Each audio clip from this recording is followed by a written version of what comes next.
Well, greetings and salutations, everybody. Welcome back to the channel for this installment of Open Mic, the show where, of course, the mic is open. The floor, as they would say, is yours. What do you guys want to talk about? That is what we are here to discuss today. I'm, of course, your host, John Campea. Good to have you guys here joining me on this Saturday. Now, we're going to do Open Mic a little bit differently than what we normally do. You see, on Open Mic, this is where you tune in and you use the super chat feature to send on in your questions. And that's what you're going to do. If you have a question, a thought, theory, opinion, topic, whatever, go ahead and fire it on into our super chat. And of course, you got to be watching live in order to do that. And then I may or may not answer your question, depending as long as it's appropriate to be addressed on the show. But due to the fact that I was out of town on Wednesday, and we didn't do a show on Friday, we're a little bit behind on our regular questions. So we're going to start off today's show. Before we get into today's super chats, we're going to get things going by answering questions that people sent in for the John Campea show that we didn't kind of get caught up on due to the fact that we didn't take any questions on Thursday because I was doing the show remotely and we didn't have a show on Friday. So that's what we're going to do. But as always, before we get going into the questions, you know I like to start my open mics with a topic or two. And today's topic is one I've been waiting for a couple of days to talk about, which is, Variety's reporting and others that Jeremy Renner saying he turned down Hawkeye season 2 because he was offered only half of his season 1 salary. Did you think that I'm only half the Jeremy because I got ran over? Which is kind of a funny thing. All right, let's talk about this. So I've had a lot of people email me about this and wanting to discuss it. So I thought we would take a minute here and have a little chat. Okay, so number one, if you actually listen to the interview, Jeremy does not say he's not doing Hawkeye season 2. He actually concludes the part of the interview when he says, we'll see what happens. Right? So it sounds like the door is still open, that they made him an offer. He thought it was an insulting offer, said no to it, but he says, I still love the character. I still love playing him. I would still love to play him, so we'll see what happens. We'll see what happens. So it is possible we still get a Hawkeye season 2 and that Jeremy Renner is still a part of it. They just got to get the stuff all kind of, smoothed out. All right. So what do I think about this? Well, if you guys have been watching me for a long time, I do take a little bit of issue with how much money certain movie stars make, right? Like in a world where arguably amongst the most important people in our society, teachers, barely make money above what would be considered the poverty line in a lot of places. Yet these are people that we expect the most out of, have the most demands of, have the highest pressure jobs or amongst the highest pressure jobs. And we literally entrust children to, and we want them to be the gold standard of teachers, but we want to pay them the same amount that In-N-Out Burger pays their employees. In that kind of a world, when I hear of a movie star who's going to show up and be on set for a movie for 2 or 3 months and they're going to get paid $8 million, don't get me wrong. I have no problem with movie stars being rich. I don't. It's just, man, they make a lot of money. They make a lot of money. But anyway, that being said, so before we get to the ridiculousness of Disney coming to him and only offering him half to do it, I do want to just kind of say this. Number one, I would love to know how much Jeremy made on season 1. Because, listen, if he made by the way, I'm not saying he made $8 million on the first season. I'm saying I don't know what he made on the first season. I'm just saying theoretically, if Jeremy made $8 million for season 1 of Hawkeye, then is it that ridiculous for Disney to say, hey, how about we give you $4 million to do season 2? And just to put this into perspective, if Jeremy Renner were to get paid $4 million, and by the way, you guys who watch me, I love Jeremy Renner. I love Jeremy Renner. Okay. So I'm not trying to bash on Jeremy at all. Okay. I'm just saying, theoretically speaking, let's say he made $8 million in the first season and they're offering him $4 million for the second season. Well, okay, maybe that's half of what the first season was, but that would still be like 10 times, 30 times the amount of money that most average people will make over the next 10 years. All right? That's like 10, 20, 30 times the amount of money that other people make and would take them maybe 10 years, 20 years, 30 years to ever make that much money. So I don't want to hear complaining, boo-hoo, for a couple of months' work, I'm only going to get $4 million. Again, maybe they offered him $250,000. And again, this isn't about really Jeremy. I love Jeremy. He's amazing. I'm just saying,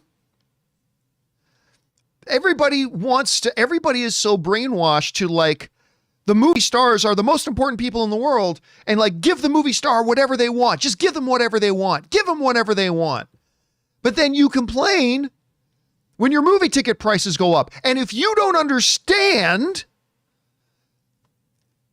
how these movie actors' salaries continuing to go up and up and up has a direct impact on how much you and I pay to go to see the movies, then I don't know what to tell you. I don't know what to tell you. Anyway, so at first, when I heard, just Jeremy's statement about how they offered me half of what they paid me season one, my first thought was, to be honest, well, I mean, maybe he's not in season two as much as he was in season one. Maybe, hypothetically, theoretically, they're going to focus more on Kate Bishop, Haley Steinfeld, who is just killing it in Sinners right now. Maybe the show's going to focus more on her, which I don't want it to. I love Haley Steinfeld, don't get me wrong, but I mean, Jeremy Renner is Hawkeye. That's Hawkeye. But I thought maybe season two will be a little bit more focused on her, and they don't need him as much in season two, and he'll have less work to do.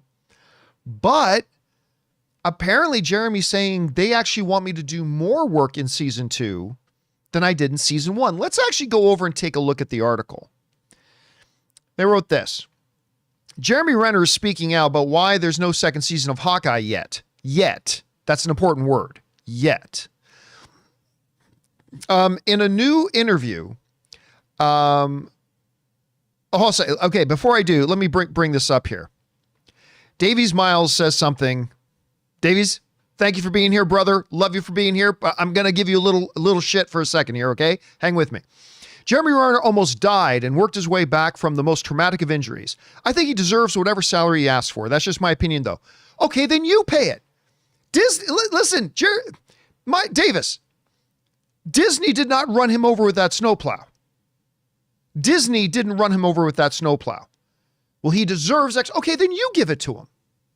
Why would Disney or Warner Brothers or Paramount or, I don't know, Sony or Lionsgate or Universal, why would any of them or should any of them be on the hook?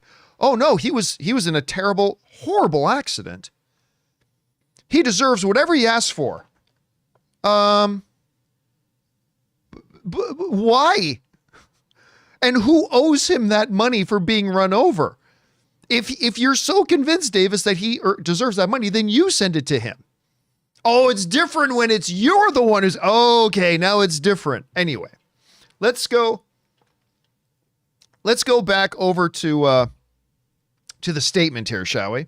So in a new interview with High Performance, Renner, who plays Clint Barton, says he was offered half of his salary from the first season of the Disney Plus series.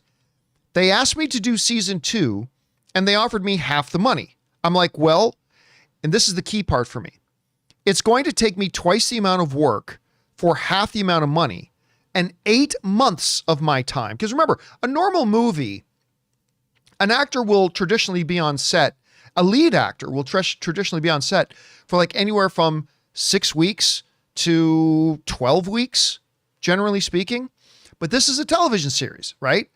Hopefully 8 episodes. And he's saying he's going to be on there for like 8 months. Anyway, I'm like, well, it's going to take me twice the amount of work for half the amount of money and 8 months of my time, essentially, to do it for half the amount, he said. Okay, so again, when I was first hearing his comments, again, my thought was, oh, maybe they want him to do less, and thus they're only offering him like half the amount of money since they only need him to do half the amount of work.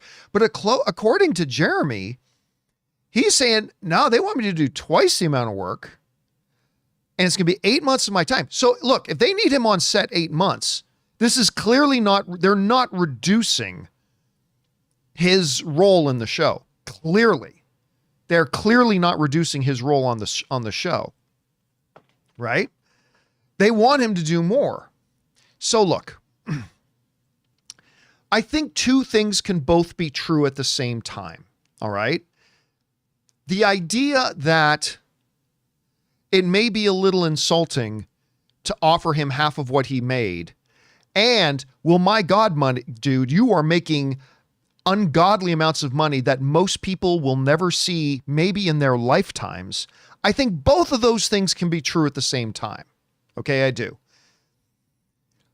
But now I just spent some time talking about how, come on, man, how much money do you need? Now let's look at it from the other side.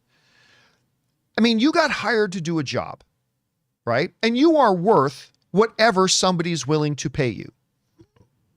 Any of you guys watch Pawn Stars? I admit I do. I watch Pawn Stars. You know what? We were just in Vegas this week. Ann and I literally just got off the road coming home from Vegas about an hour ago.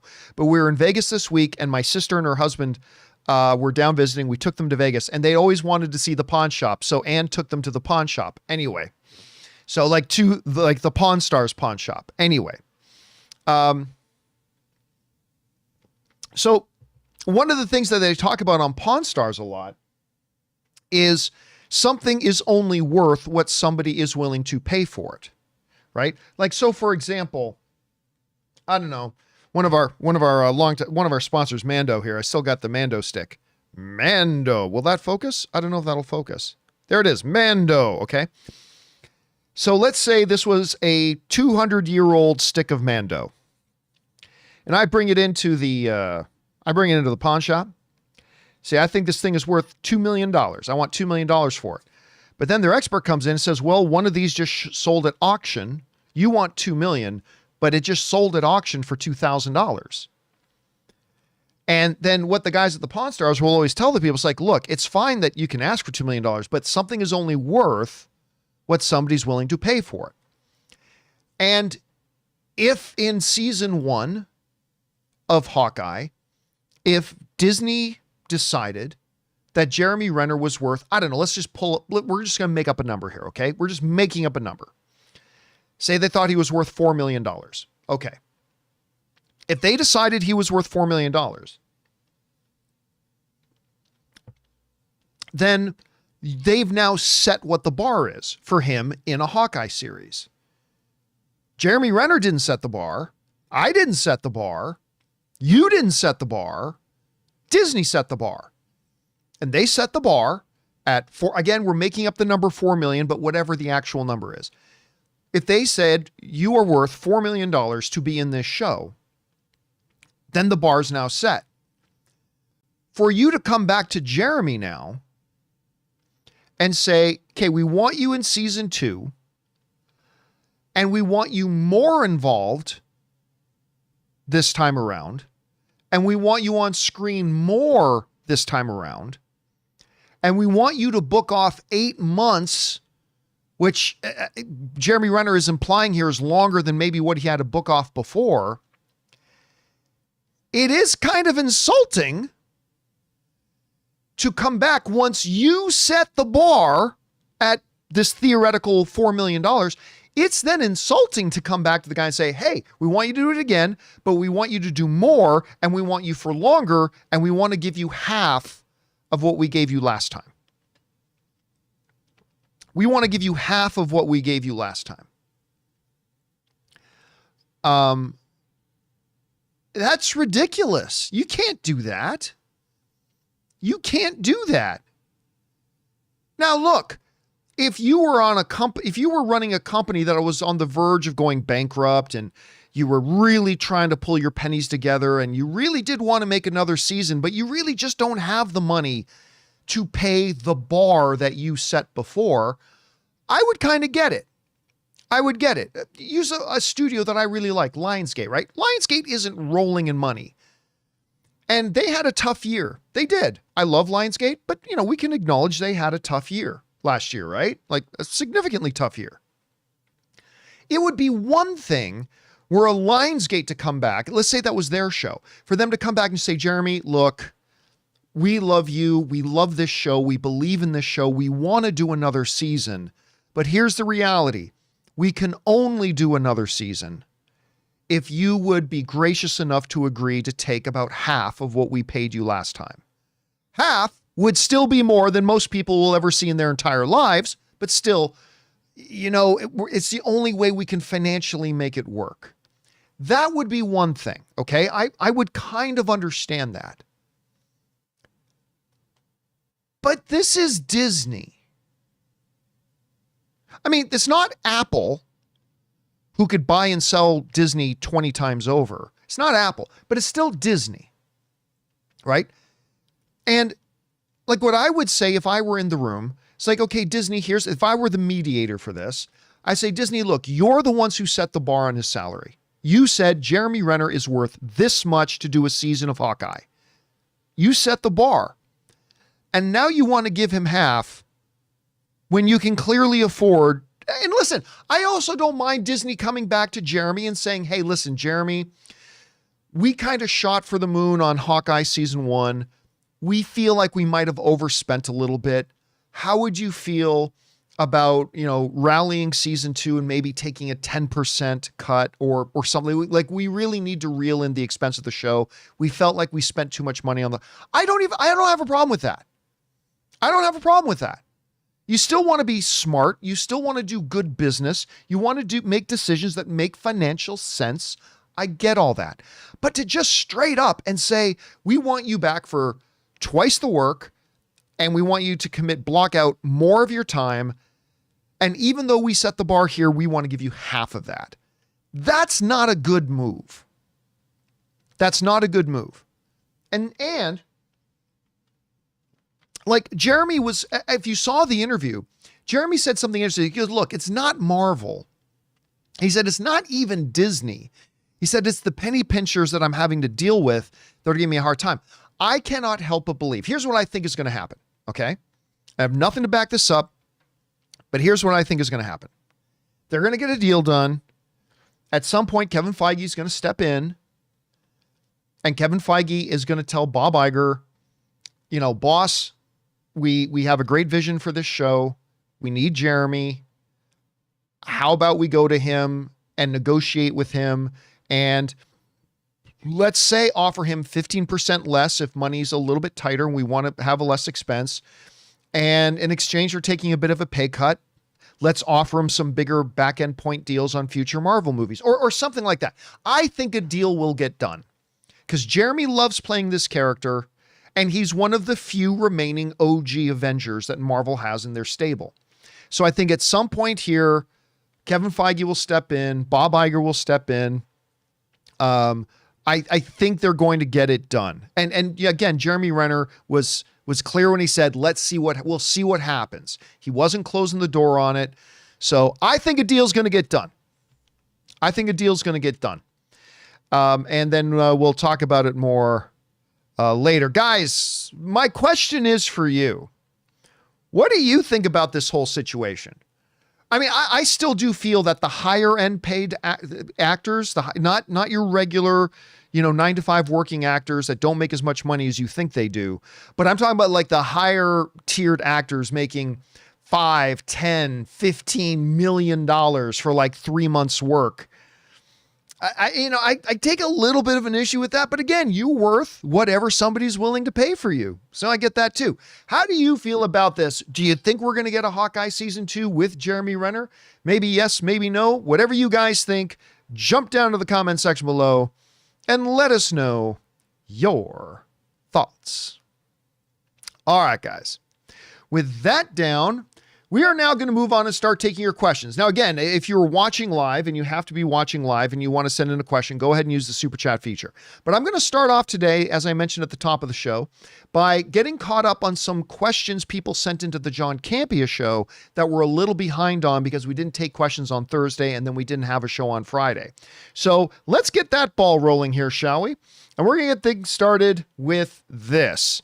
Ray writes and sends in a $20 tip. Thank you, Ray, for supporting us on that channel. Dude, that's incredibly generous of you. Thank you, my friend. And he writes, hey, John, I just finished Andor, and I'm not really feeling it so far halfway through the season. Those other critics who saw the whole season and said that it was the best Star Wars ever need to rewatch. Or maybe you're the one who needs to rewatch, Ray. Don't think that you're the right one and everybody else has it wrong. I'm just saying. Don't know, maybe to the second half, we'll stick the landing, I'll pray. Listen, I'll tell you what. You guys know how much I love Andor Season 1. I think it is the best thing Star Wars has ever done since the original trilogy. The original trilogy is above all, and always will be. But after that, the single best thing Star Wars has ever made is Andor Season 1. That's how I feel about it. So I've been really excited about Andor Season 2. And I talked to people who saw the whole season.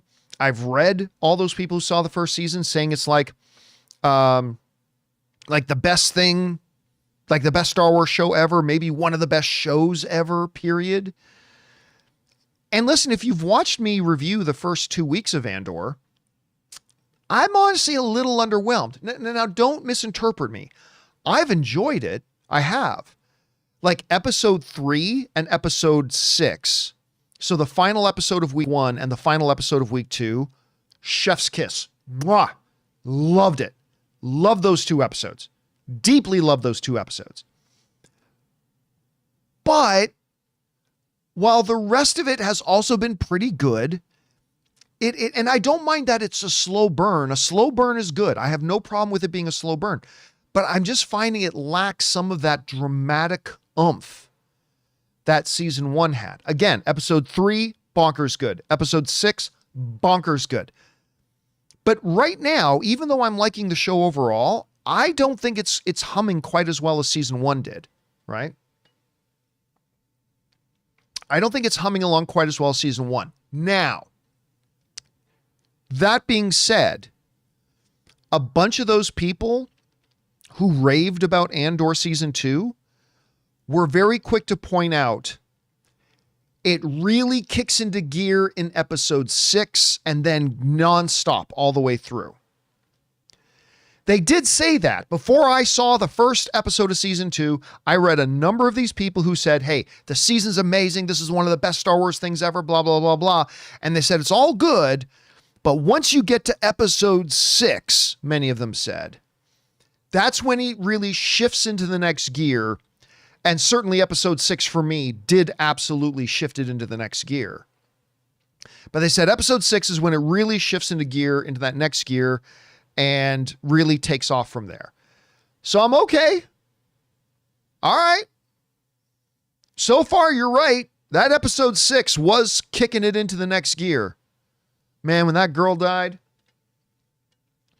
I audibly gasped. I'm sitting there watching the show, and the struggle happens, the blaster goes off, and you find out that the girl got killed. I'm not kidding, guys. I audibly gasped when I was sitting in my living room. What? Like, I seriously did that. Like, that was incredible. The whole thing with Forrest Whitaker was fantastic. Everything going on with Mon Mothma is amazing. So, yeah, we'll see. We'll see. So I'm kind of with you in the sense that I still have really enjoyed it, but I think it's lagging behind season 1. Let's see where it goes from here. The next couple of episodes are only a couple of days away, so we'll see what happens. All right. Next up, we go to, that's the wrong button, and that's the wrong button. We go to Danny Boy, who writes, "Hey, John and crew," just John. "I've heard Lin-Manuel Miranda say that he would want to wait a while, but with the success that Wicked had, do you think we will ever see a real Hamilton movie? If so, what are your thoughts, and would you be interested?" Would I be interested? Yes. I would absolutely be interested. And I think they will make one. Listen, Hamilton is one of those rare things, be it a movie, a TV show, or a stage show, where there's an insane amount of hype about it. And then you see it, and the hype was totally justified. I heard all the hype about Hamilton, but I'm a Les Mis guy. I love Les Mis. I really particularly like a lot of the Disney live action stuff, like the stage presentation of Beauty and the Beast is one of my all-time favorites. The stage musical adaptation of Lion King is absolutely fantastic. But Les Mis for me is like the number one thing ever. But Anne really wanted to go see Hamilton, and I heard all the hype. And the hype doesn't even do it justice. I'm not saying Hamilton replaced Les Mis or Les Miserables as my favorite all time. It didn't, but the hype of Hamilton doesn't even do the show justice. Hamilton's that good. And if you ever get the opportunity to actually go see Hamilton, like a live musical performance of it, go see it because it's remarkable. Now, Disney did a filmed version of the show. It performed the live stage show and filmed it and then put that on Disney Plus. And it's great. It's great. But yeah, I would be down to seeing an actual movie version. Like an actual, dramatic movie, filmed, made for a movie, build sets, all that kind of stuff. I'd be down for it. I don't see why Lin-Manuel would have to feel like he's in any sort of a rush, but I would definitely want to see it. All right. Yasmar writes, "Just read that AMC opened a new theater type called XL at AMC. They say it's to easily identify the biggest screens in the theater that are at least 40 feet wide. I hope they're not planning to charge more money for non-premium screens than they already have." Well, I mean, look, here's the thing. AMC theaters, and I have a very complicated relationship with AMC theaters. Obviously, I worked with them for many years. And I loved working with them. I did. I really enjoyed working with them. AMC Theaters is still my movie theater going choice. When I go to a movie, and Ann and I are probably going to go see Thunderbolts again later tonight, and we're going to go to an AMC theater. I went to go see Thunderbolts in Las Vegas, and I went to an AMC theater. They're my movie theater going of choice. I love AMC. Regal's wonderful. Cinemark's wonderful. But I generally end up usually going to an AMC theater. They're also closer to me, but that's neither here nor there. But I think they have a Tottenham Dinglefuck as their CEO. I don't have a high opinion of Adam Aaron at all. That's no secret. I have a very low opinion of Adam Aaron. I think he's a clown. I think he does really stupid things. I think he has no moral compass. And I think he has made decisions that have harmed the movie theater experience as a whole for the entire industry. He's a moron, in my opinion. We're not about to see AMC Theater sponsor the John Campea show anytime soon. Now, I say all that, but I still have a lot of love for AMC Theaters. The guy who was the CEO, Jerry, was a phenomenal leader, and I thought he was incredible. AMC has really hurt a lot since he left. Be that as it may. I remember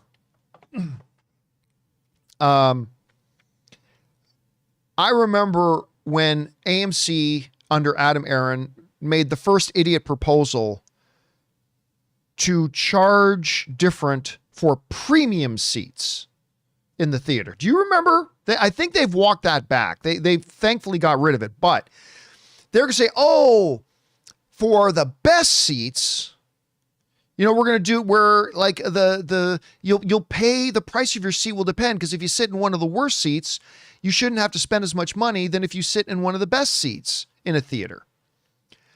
And well, okay, but I said this. Do you guys remember? This was a couple years ago, but I said, because a lot of people thought that might be a good idea. And I said, this is a terrible idea, and I'll tell you why. They're implying that if you sit in the front row, which is not a premium ideal seat, but if you sit in the front row, you'll pay less. And then if you sit in like the dead center, perfect seat, you'll pay a little more. But I said, this is public, I've got it online, you can see it. I said, that's not going to happen. What will happen is AMC is going to continue to charge you exactly what they're already charging you for that front seat.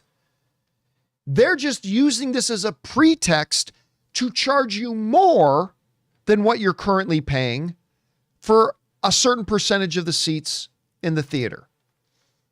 Because the way they first presented it, they made it sound like, oh, the prices on the worst seats will go down, but the prices on the better seats will go up. And of course, that was not true at all. And by the way, it wasn't surge pricing just for like 5 or 10. It was like for 60% of the seats, they surge priced, and everything else they kept at the same price. They just used it as a pretext to charge more. I tell you all that to reemphasize the point that everything AMC Theaters does is a pretext to charge more. Everything AMC Theaters does is a pretext to charge more from my evaluation of the situation. From my observations and from what I can deduce from everything I've watched them do, it is my opinion that every single thing that AMC Theaters does is a pretext to charge more. Which again brings up the biggest problem that not just AMC Theaters, but it seems like the theater industry as a whole has this wrong way of thinking. They charge too much, so fewer people come to the theaters. The movie theater geniuses go, well, we don't want to lose out on money, so let's charge the people who are still coming even more so we still make our money. But the problem is now they've increased prices, so even fewer people go to the theater next year. And then the geniuses at the movie theaters go, well, we don't want to lose money, so let's increase our prices even more to make up for the people who stopped coming.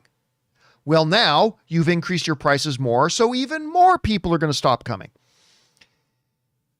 The movie theater industry needs to approach this problem from, let's make our money by getting people back into the theaters. Let's not attempt to make our money back by charging those loyal people who are still coming even more.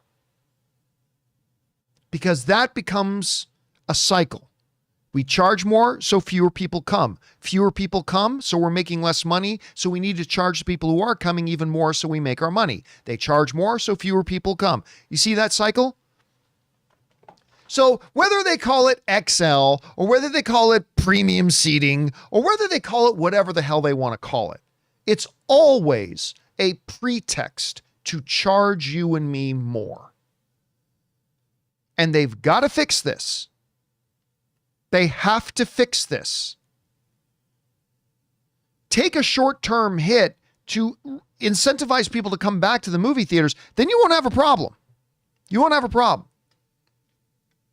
Anyway, that's just my rant on that whole thing. Anyway, thanks for that, Yasmin. Next up, we've got Future Man, who writes, were you able to watch the newest episode of The Studio yet? Nope, have not watched the latest episode because I've had my sister visiting. We've been in Vegas, yada, yada, yada. I thought it was a great example of no matter how hard a studio tries to appease the crowd, there will always be someone who complains about something. So listen, The Studio has been absolutely fantastic. The Studio has been an incredible show. And you're right about casting. No matter who gets cast in something, like it used to be. Look, when Michael Keaton got cast as Batman, That was a strange one. And even back then, a lot of people were like, what? Mr. Mom is going to be Batman? Mr. Mom, boy.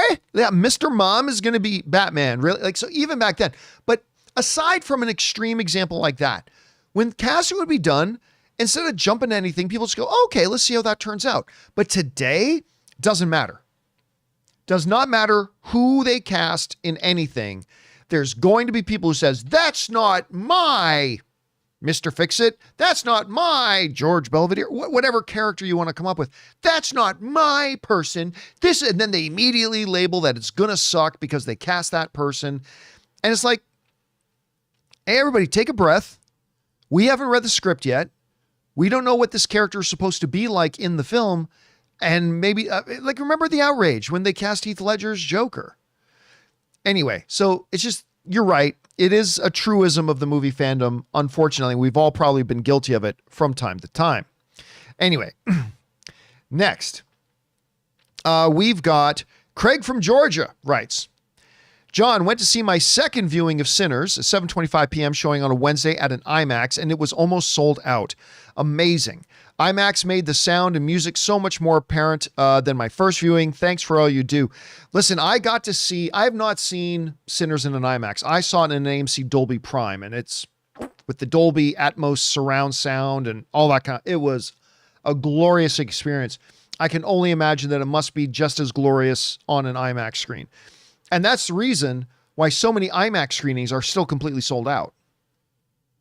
Like IMAX screenings, right up until they pulled Sinners out of a lot of IMAXs to make room for Thunderbolts, those IMAX screens were like selling out like crazy. As a matter of fact, they sold out so much that they've announced that they're going to reissue and re-release Sinners back in IMAX theaters sometime later in May. So keep your eyes open for that. All right. Next up, we've got Broomstickles, who writes, I finally started Andor Season 2. Maybe it changes as the season goes on, but all I kept thinking was, where are the aliens? There's nothing but humans. Also, was that a projector in Star Wars? Star Wars has holograms, not perfect 4K projectors. No, you're incorrect. They have multiple things like that. They have holograms, yes, but they also have traditional screens and monitors and projection and all that kind of stuff. Like, do you think an advanced civilization of Star Wars would only have that hologram thing and not have, like, if we can have perfect 8K stuff that they can't? So they would have multiple things like that. That's not a problem. As far as like aliens and stuff like that goes, aliens definitely have a presence. They definitely have a presence in Andor Season 2, but here's what you got to remember. George Lucas once talked about that one of the big problems with the Empire was the inherent racism in the Empire, where only humans. And so a lot of the worlds that the Empire focuses on is mostly human stuff. You see humans here and there and everywhere. Also, don't forget, making more alien creatures means more expense. We understand they're in a wider galaxy and all that kind of stuff, but they were all, like, even in Star Wars itself, there's also more just regular humans. All right. Thanks for that, Broomsticles. Next up, we've got Anonymous, who writes, hey, John and crew, do you think Robert Downey Jr. is also back as a way to improve on Tony's legacy? Like, is this really the universe Tony died for? This can't be the result of his sacrifice. Type of redemption with an alternate Tony, maybe. Thanks and bring on the filthy. No, I really don't think so. I mean, that's definitely within the realm of possibility. It's definitely within the realm of possibility. But I would say no. I think we are going to find that the main reason that Victor Von Doom in the MCU is going to... people like to say that he's... what's the word for it? That he's a variation of Tony Stark. When I think we're going to find out Tony Stark is a variation of Victor Von Doom. But whatever. I think we're going to find that the main impetus and the narrative push for this variant that being looking just like Tony Stark is going to, again, I think the dramatic tone of the face of Earth's, arguably Earth's greatest hero, is now the face of Earth's greatest threat. And the story possibilities that opens up for that, and the character stuff, whether it's with little Peter Parker or Steve Rogers or whatever, I just think it opens such rich possibilities for storytelling that we're going to find out that's the main impetus behind it. I don't think it's about changing or building on or doing anything about Tony's legacy. I think this is now about Victor Von Doom and the drama that brings to the character. So we'll see how that all works out. All right. Next up, Super Saiyan Goku writes, "Hey, John, which live action adaptation was the bigger disappointment? Dragon Ball Evolution or Speed Racer? For me, it's Dragon Ball, as I was a huge fan of the anime when I was young. I don't think there's any question the bigger disappointment was Dragon Ball. Now, I say that not because I necessarily think Dragon Ball was worse. Listen, I get that Speed Racer has its fans, and if you were a fan of that Speed Racer movie, more power to you. That's awesome. I'm not trying to take away from that. But for me, Speed Racer was straight up garbage. I hated that movie, but that's just me. You may have liked it, and if you did, that's great. I personally thought it was just terrible. I thought it was worse than the Dragon Ball movie. I did. I thought the Dragon Ball movie was a better movie than that one, but Dragon Ball was still pretty bad. But in terms of disappointment, I think especially at the time that Dragon Ball came out, like a lot of people remember Speed Racer, but Speed Racer didn't have the pop cultural footprint that Dragon Ball had, right? So you make a Dragon Ball movie, there was a lot more people, a lot more emotionally invested in wanting to see that movie be great. And it wasn't. So even though I think Speed Racer was a worse movie, I think easily the bigger disappointment was Dragon Ball because, again, it had a much bigger pop cultural impact, a much bigger pop cultural footprint, and a lot more expectations and a lot more hopes and a lot more people interested in it. And that let people down. Whereas Speed Racer came and went, and it's like, who cares? But Dragon Ball, there are still people today who are butthurt over how disappointing that movie turned out to be, understandably. So I would say that the bigger disappointment was Dragon Ball. All right. Next up, we've got Anonymous, who writes, "Saw Sinners for the second time on Tuesday, wanted to see it in IMAX again before Thunderbolts took over. Even better the second time. It is a masterpiece and one of those this is why I love movies films. Michael better get a Best Actor nomination." I'm not convinced that he will. I think it's possible. But unlike Best Picture, again, I fully expect that Sinners will get a Best Picture nomination. But unlike Best Picture, which has 10 nomination spots, Best Actor only has 5 spots. Just 5. Now, if the Academy Award nominations had to be made today, absolutely I would say Michael B. Jordan would get one of those nominations. But we've got a lot of Oscar caliber movies coming between now and December 31st. A lot. With some big, powerful performers still having movies coming out. Will there be room in the 5 for Michael B. Jordan? Again, I think Michael B. Jordan is amazing in it. I don't think it's the best performance of his career. I do think it was a great performance, but I've seen him do a little bit better. But could it? Yes. He was good enough that it's conceivable he gets one of those nomination spots. But again, it's a long year and we still got a lot, and there's only 5 nomination spots. So we shouldn't be saying things, he better get a nomination, when we haven't seen all these other films yet to come. It very well could be that you see 5, 6, 7, 8 other movies between now and the end of the year, and you may not even have Michael B. Jordan on your list.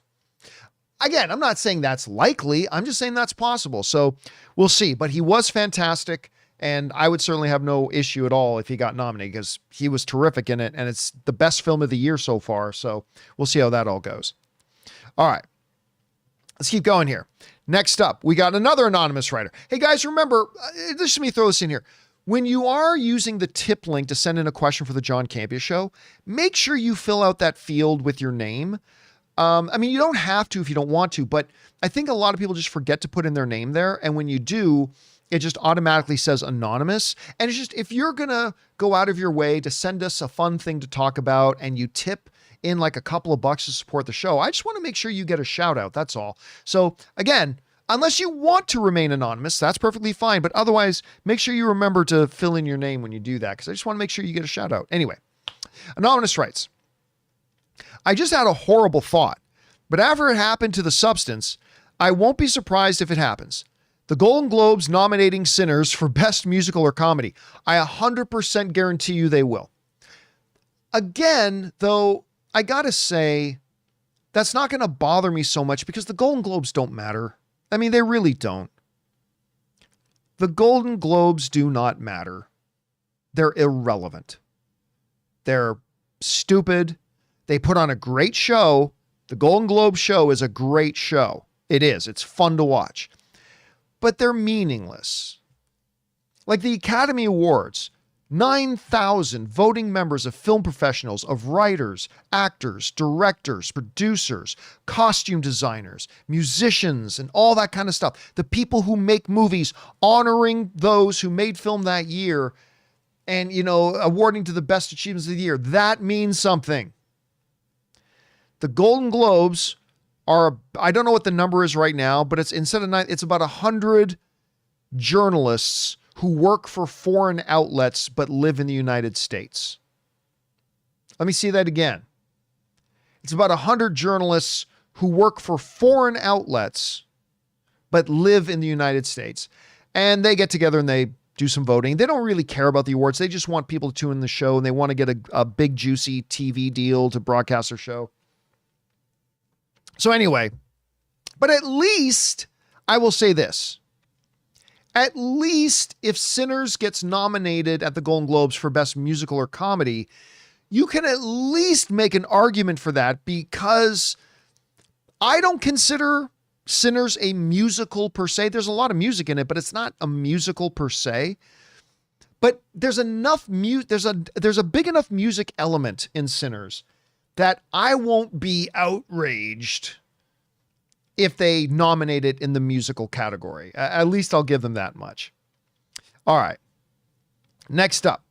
Let's see here. We've got Never Eat Yellow Snow. Wise words. Says, hey, John, you're responsible for giving a lot of people jobs and giving them starts to online punditry. I think I have. But you've also had to fire some along the way. What is the craziest or worst reason you've had to fire somebody? All right. Here's the thing. I can't really answer that question because I have a personal rule and a personal philosophy, and I've always had this. All right. I never have, and I never will discuss reasons of why I've ever had to fire somebody. And believe me when I tell you, there are people I've had to fire that straight up, yeah, like egregiously, they had to be shit canned. They had to be fired. So, John, why don't you share that with people? People have a right to know, John. No, the fuck you don't. You don't have a right to know. Because to me, in my own personal philosophy, no matter how egregious somebody else might have done something or whatever that deserved to be fired or whatever, it's none of your business. And I have a personal rule that I believe I've never broken this rule, but I don't discuss why I fired people. That's their personal business and their personal issues. All right? Their personal business, their personal issues. And I've always say, if somebody wants to get out and publicly talk about why they got fired, they can. Some people have. Some people have been very honest. Some people have lied a lot. but whatever. I never have, and I never will discuss why somebody lost their job. I have the one time explained it because it was nobody's fault. Like, there was a time that when I left AMC, and when I left AMC Theaters and Complex came along and asked me to start up, like, take over and run and develop a video branch of Collider, and it would be a totally separate independent thing called Collider Video that was meant to be completely independent of the website. Like, we would work together, but the website was the website. Collider Video would be the video component and be its own thing. When they offered me that and offered me to bring over everybody from AMC, they didn't quite give us the budget that we had at AMC. And because they weren't able to give us they gave us a very generous budget, but it was not as big as the budget we had at AMC. And as a result of that, I was able to bring most people over, but I didn't have the money to bring everybody over. I could bring over most, but I couldn't bring over everybody. And unfortunately, that meant that there were some really great people, like really great people, that I couldn't bring over to Collider, and therefore we had to kind of let them go. And I always felt terrible about that, but it was what it was. I mean, but that wasn't their fault, and it wasn't anybody else's fault. It's just that, hey, under this new thing, not going to have the same budget. AMC had already told me they were going to shut down AMC Movie News because I left. And Complex was only offering me they offered a very generous budget, but it was less than what we had at AMC, and therefore that. Now, but as far as other people that have had to be fired, and thankfully it hasn't happened a lot. It didn't happen a lot.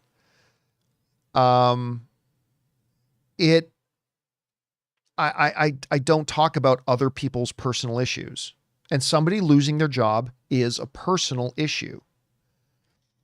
And that meant that over the years, there were times that I had to take heat because somebody would disappear and I wouldn't explain on the show why that person wasn't there anymore. It's because it's none of your fucking business. And that meant people would speculate and I had to take the heat for it. And that's fine. That's part of the job. When you're the boss, you got to take the heat, and I would take the heat for it. That's fine. But yeah, although there was this one time, I won't say any names.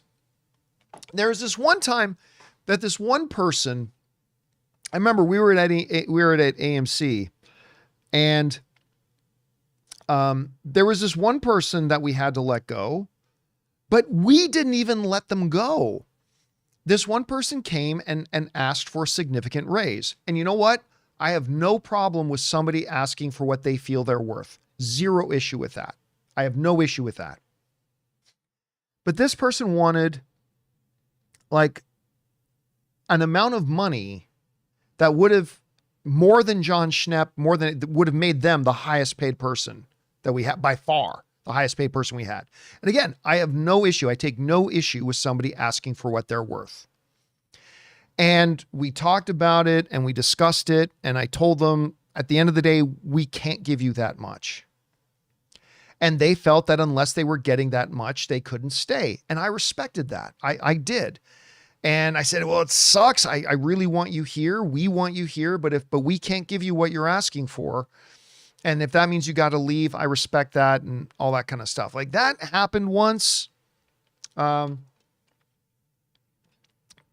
person then went around and told people I didn't want to pay them at all, which was a total lie, but whatever. But yeah, it happens sometimes, and it sucks when it happens. But again, it's that person's business. It's nobody else's business. And I used to hate it. It would drive me crazy when people felt entitled, saying, we deserve to know. It's like, no, you don't.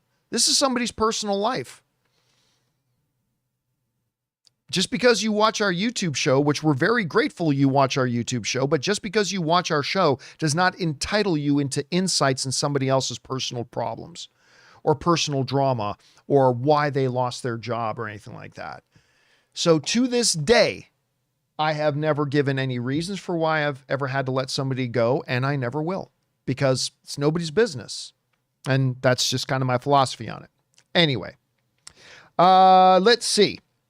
Next up, we've got The Tick, who writes, have you ever thought you had a unique or interesting take on a movie after a number of years, only to realize that not only did everyone else have the same take already, but the filmmaker said in an interview that's how they intended it to come across? That's an interesting question, Tick. But here's the thing. For 20 years now, well, over 20 years, I've been doing movie punditry online, which means I literally have thousands of fans every day write in stuff, whether it's in comments or on social media or directly writing to me or whatever. So there's really not a lot of hot takes that I have that I don't know immediately if there aren't hundreds or thousands of other people who feel the same way, right? Because like my movie fandom, the only thing that's different between my movie fandom and your movie fandom, the only difference is that mine is done very publicly. Like my movie fandom is done very, very publicly. Like, so when you dislike a popular movie, you don't get 1,000 people writing you hate mail. Or if you like a movie somebody else doesn't want you to like, you don't have to get thousands of messages of hate mail. So again, the only difference between you and me as film fans is that my film fandom is done very publicly. But one of the repercussions of that is the fact that when I have what I think is a unique or interesting take on a film or a scene in a film or something, I'm in a position where I get instant feedback from thousands of other film fans and sometimes from the filmmakers themselves. Sometimes from the filmmakers themselves. I don't talk about most of the times, but I remember Edgar Wright. Hold on a second. I remember when Edgar Wright, this is one of the first times this ever happened to me, but when Edgar Wright was still going to be doing Ant-Man, okay? He was still going to be doing Ant-Man. I had gotten information from a very reliable source. I mean, if I told you who it was, you'd go, oh yeah. So I had gotten information. This is like 20 plus years ago. Okay. Or almost 20 years. Anyway, it was a long time ago. I was still doing the movie blog at the time. And I had got fed information that Edgar Wright, who was doing the Ant-Man movie, was going to cast Adrien Brody. Two-time Academy Award winner Adrien Brody. I mean, he wasn't two-time at the time, but now he is. And I felt very confident, got on movie blog, and I wrote up my post, Adrien Brody is going to be Ant-Man. And I believed that for about half a day. And then Edgar Wright wrote to me and said, I don't know where you heard that from, but that's just not true. So yeah, there's that. But anyway, that is to say that there have been times when I've had what I thought was kind of unique thoughts about a movie or something like that. And then I have a lot of film fans write to me and say they felt the same way. And every once in a while, I've gotten filmmakers write to me and say, that's exactly what I was going for. Or I have also had the experience where I've said something about a movie and I've had a filmmaker write to me and say, man, you couldn't be more wrong about that. That's happened too. So yeah, but just because my film fandom is done publicly, Tick, it doesn't really happen to me very often that years later I find out that other people felt the same way. I usually find out about it pretty quick. Anyway, thanks for that, dude. Next up, Mr. I writes, I have to catch your show later. I'm currently at my local Regal Cinema to catch a 2:20 p.m. Eastern Standard showing of Thunderbolts. Good on you. Listen, we're going to do, by the way, I might have announced this, but we are doing a full open spoiler discussion tomorrow of Thunderbolts. So you had Thursday, Friday, today, and you've even got a little bit of tomorrow to go see Thunderbolts. But we're going to do a full open spoiler discussion of Thunderbolts tomorrow, probably like around 3 or 4 o'clock in the afternoon. So keep your eyes open. I'll post it a little bit later tonight. And I'm excited about it. Again, look, do I think Thunderbolts is a top 5 best Marvel Cinematic Universe movie ever made? No. But I think it's really damn good. It's really damn good. Like it's not Civil War. It's not Infinity War. It's not in the top 5. But it's really good. I had a very good time with the film. Had a couple of issues with it. We'll talk more about that on the open spoiler discussion tomorrow. But I thought it was surprisingly good. It was also very different from a Marvel Cinematic Universe, a movie that it was a lot deeper, like focusing on characters and like trauma and struggles that characters have and the imperfections of characters. And I just thoroughly enjoyed it. Again, one of Marvel's absolute best? I don't think so. But I think somebody's just asked me, do I think it was better than, who just asked it? Somebody asked if I thought it was better than Guardians 3. Who wrote that? I can't see it now. I guess I lost it. Somebody just asked in the live chat if I think it was better than Guardians 3. I would put it on the same level as Guardians 3. Again, I don't think Guardians 3 is a top 5 best Marvel Cinematic movie ever, but it's a great movie, and I would put it on the same level as Guardians 3. And I really like Guardians 3. So yeah, anyway. All right. Next up. And Anna and I are probably going to go see it again later tonight. See it again. Bat J writes, "Hey John, triple feature day, Sinners, Warfare, and Thunderbolts. That's a good triple feature tonight. Hope all 3 are winners in a row. They are. You're going to have a good time. Looking forward to your out of theater review, which I did the other day. I don't know what SN means. I'd really enjoy Nicole Kidman's ad a bit more if the lights actually dim when she says they will." I've said this before, but you know one of my bigger issues? And you're going to have fun with all 3 of those movies, by the way. This is still the funniest thing to me about the Nicole Kidman ad. Aside from the big obvious part of, why are you showing me an AMC commercial when I'm already sitting in AMC theaters? I've said it before, I will say it again. That's like desperately trying to get a girl to look at your Tinder profile when you are literally right in the middle of having sex with her. It's the same thing. Hey, we're here. We're doing it. Like, why do you need the girl to look at your Tinder profile? You are literally in the middle of having sex. Why are you showing me an AMC theater ad when I am sitting in an AMC theater? Now, that aside, one of the dumbest things about those Nicole Kidman ads is not Nicole Kidman's fault. Is she's talking about like AMC theater and she walks into the theater and it's completely empty. It's completely empty. I'm going to go watch a movie today at AMC theaters because here movies are better. Because here they are. So she walks in to a completely empty theater. Not just in the theater itself, but also she's walking down hallways. Nobody's there. So like the implied message of AMC's commercial is AMC theaters. Nobody comes here. AMC theaters. Maybe you'll see Nicole Kidman because there won't be anybody else there. That seems to be kind of their, the implied message that I don't think was their intended message, but it is the message nonetheless. All right. Next up, we got Calum who writes, "Hello crew, just me today. Do you have a favorite episode of Battlestar Galactica? Yes, I do. Mine is Crossroads Part 2 at the end of the episode when the reveal of the 4 Cylons set to all along the Watchtower lives in my memory forever." Okay, so Battlestar Galactica is the greatest television show of all time. That is obviously a personal opinion completely, but it is my opinion nonetheless. Ronald D. Moore's Battlestar Galactica is the perfect television series. It's the greatest show of all time.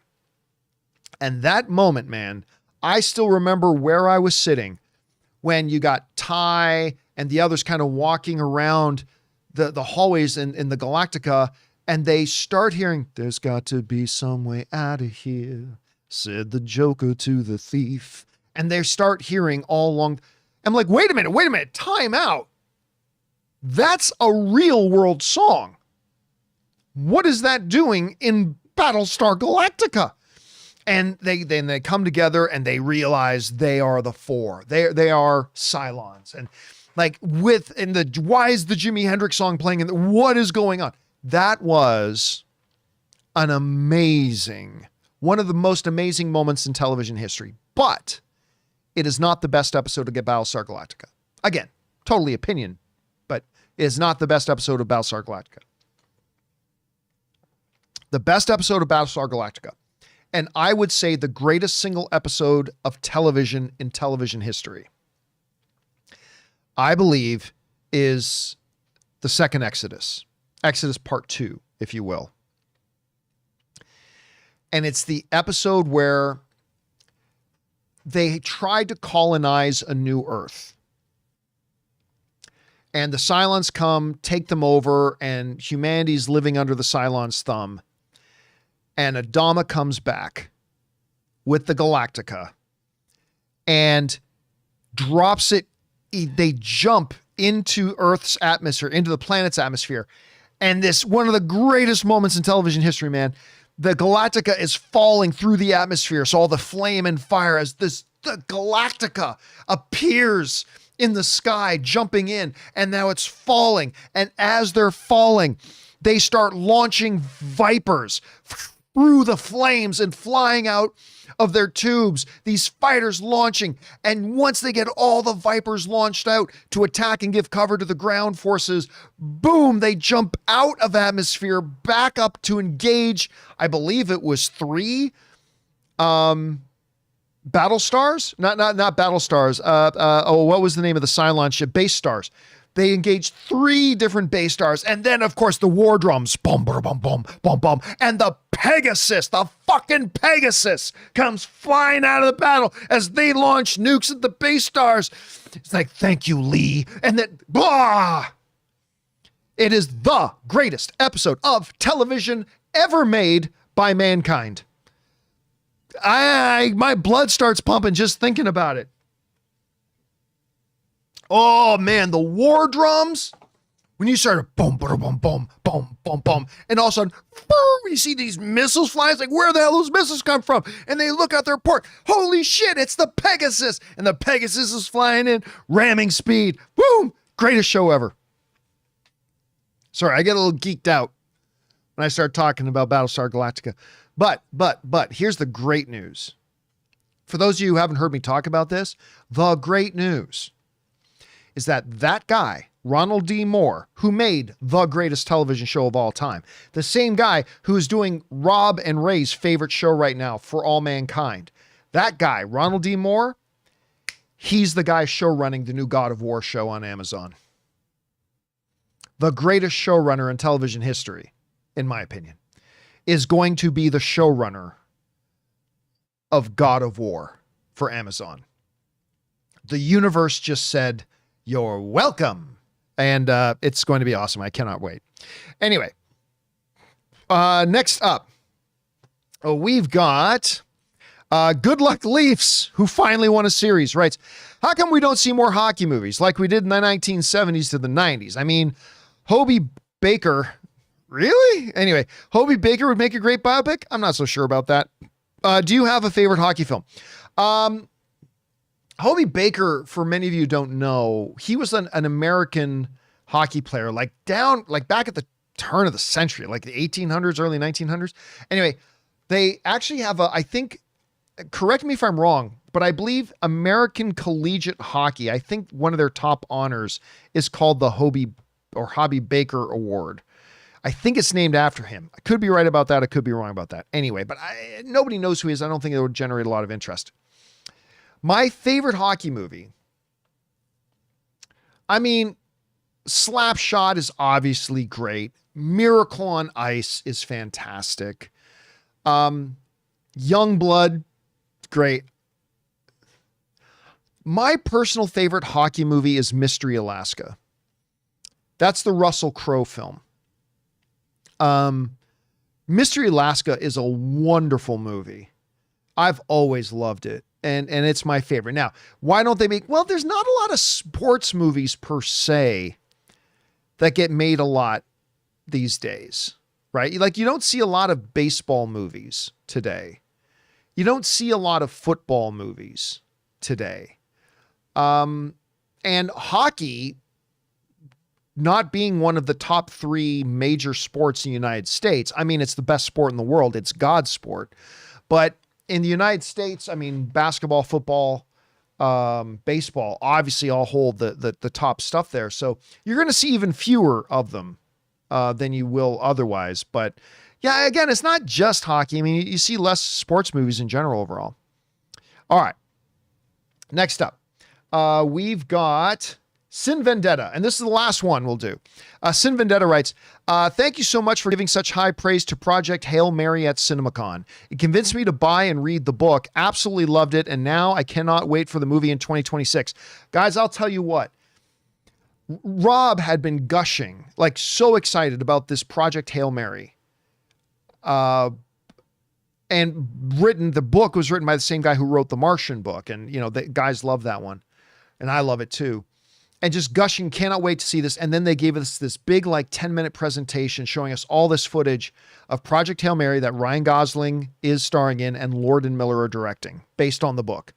And it looks bonkers good. It looks so good. I cannot wait to see this movie, man. It's going to be so amazing. It looks fantastic, and I'm loving what I'm seeing. All right, guys. Hey, listen, we are now going to jump over and start taking the questions that you guys who are watching live have actually been sending in.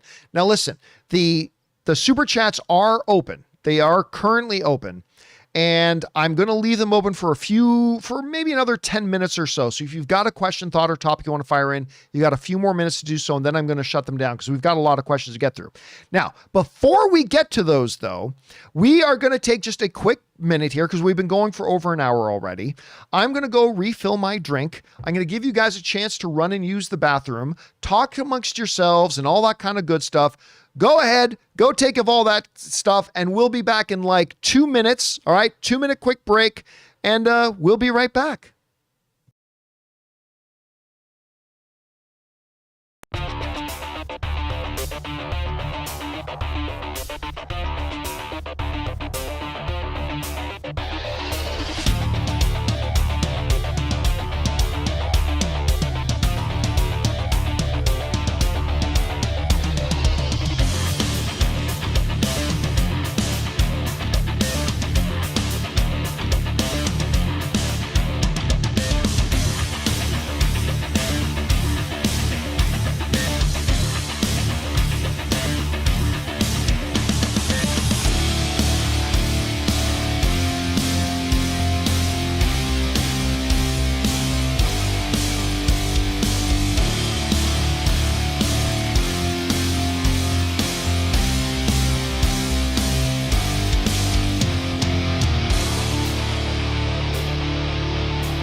guys, and we are back. Thank you so much for your patience and indulgence as I took a little bit of a break there to just stretch my legs for a second and go refill my drink.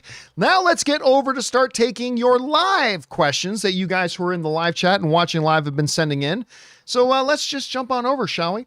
Who are we starting off with? I think we're starting off with Daniel Brown. Yes, Daniel Brown sends in a $20 super chat. Thank you, Daniel. Give me a second as I get this fixed up here. Give me a moment. There we go. We got to fix up. Daniel Brown writes in, "Hey, John, this is my very first super chat." Thank you for sending that in, man. Appreciate it. This is my very first super chat. And I wanted to send it to you for support. Thank you so much. You know, this may sound weird, but I get far more hyped watching your show live than going to the movies. And that says a lot. Well, thank you so much for that. I appreciate that, dude. You know, listen, I sometimes for me, when I get into great conversations with friends of mine about sports, whether it's about the Maple Leafs or NFL or mixed martial arts or whatever, that can be as much fun, if not more fun sometime than actually watching the game sometimes, depending on it, right? But yeah, I love when me and my friends get into discussions about movies. It's fun, it's great, and I'm glad you enjoy it, and I'm glad we can be here to provide that for you, man. And again, thank you for your support, dude. That means a lot. Thank you so much. All right. Next up, Danny Brown also writes, "Which movie is more important to the MCU and why? Iron Man 2008 or Avengers?" Well, look, which was more significant? Which was more important? Look, I still contend that that original Avengers movie is still the best comic book movie ever made. I mean, it simply is. I think it's the movie that the MCU had already been around for a few films, but that Avengers film was the film that opened the doorway to the Marvel Cinematic Universe becoming the single most successful franchise in Hollywood history. It also really solidified what the personality of the Marvel Cinematic Universe was going to be and all that kind of stuff. But while I think it's the best comic book movie ever made, and it solidified the personality of the Marvel Cinematic Universe, it opened the doorway for it to become the most dominant box office force in Hollywood history, all that kind of stuff. Without Iron Man, that Avengers movie never happens. If that first Iron Man movie came out and fell on its face, we would not, look, I don't think it's hyperbole to say, if that very first Iron Man movie had come out of the gate and totally fell on its face, we don't have a Marvel Cinematic Universe. It's because that movie came out and shocked the world by how fun it was, how wonderful it was, and all that kind of stuff. That made everybody go, what? What's this? You know? So, I mean, as great as the Avengers movie was and as important as it was and everything that it accomplished, if it was not for that first Iron Man, there simply wouldn't have been an Avengers movie. There wouldn't be a Marvel Cinematic Universe movie. But that is part of the reason why I talk about how important this new Superman movie is. This new Superman movie is the beginning of a brand new cinematic universe. They've got to knock it out of the park. It doesn't have to make $1 billion, just like Iron Man didn't make $1 billion. It doesn't need to make $1 billion. It needs to be great.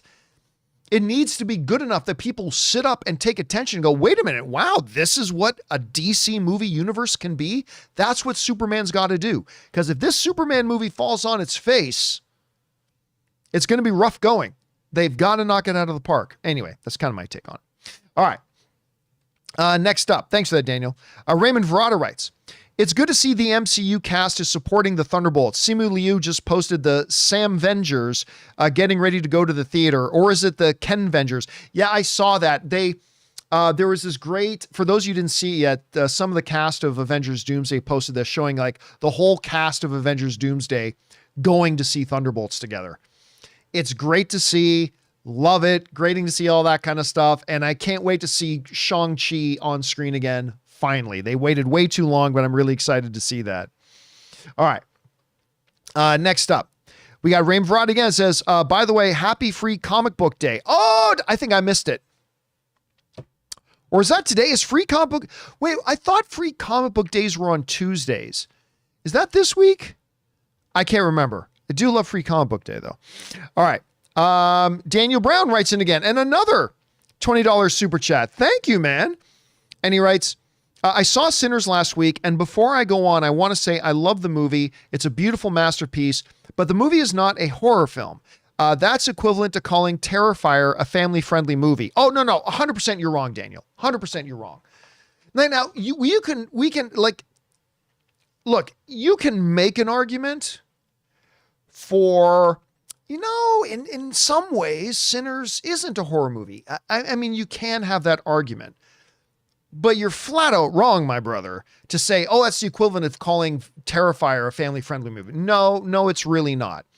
When you've got monsters and vampires ripping throats out and eating faces off and blood gushing and all that kind of stuff, it is very understandable that many people look at that and qualify that as a horror film.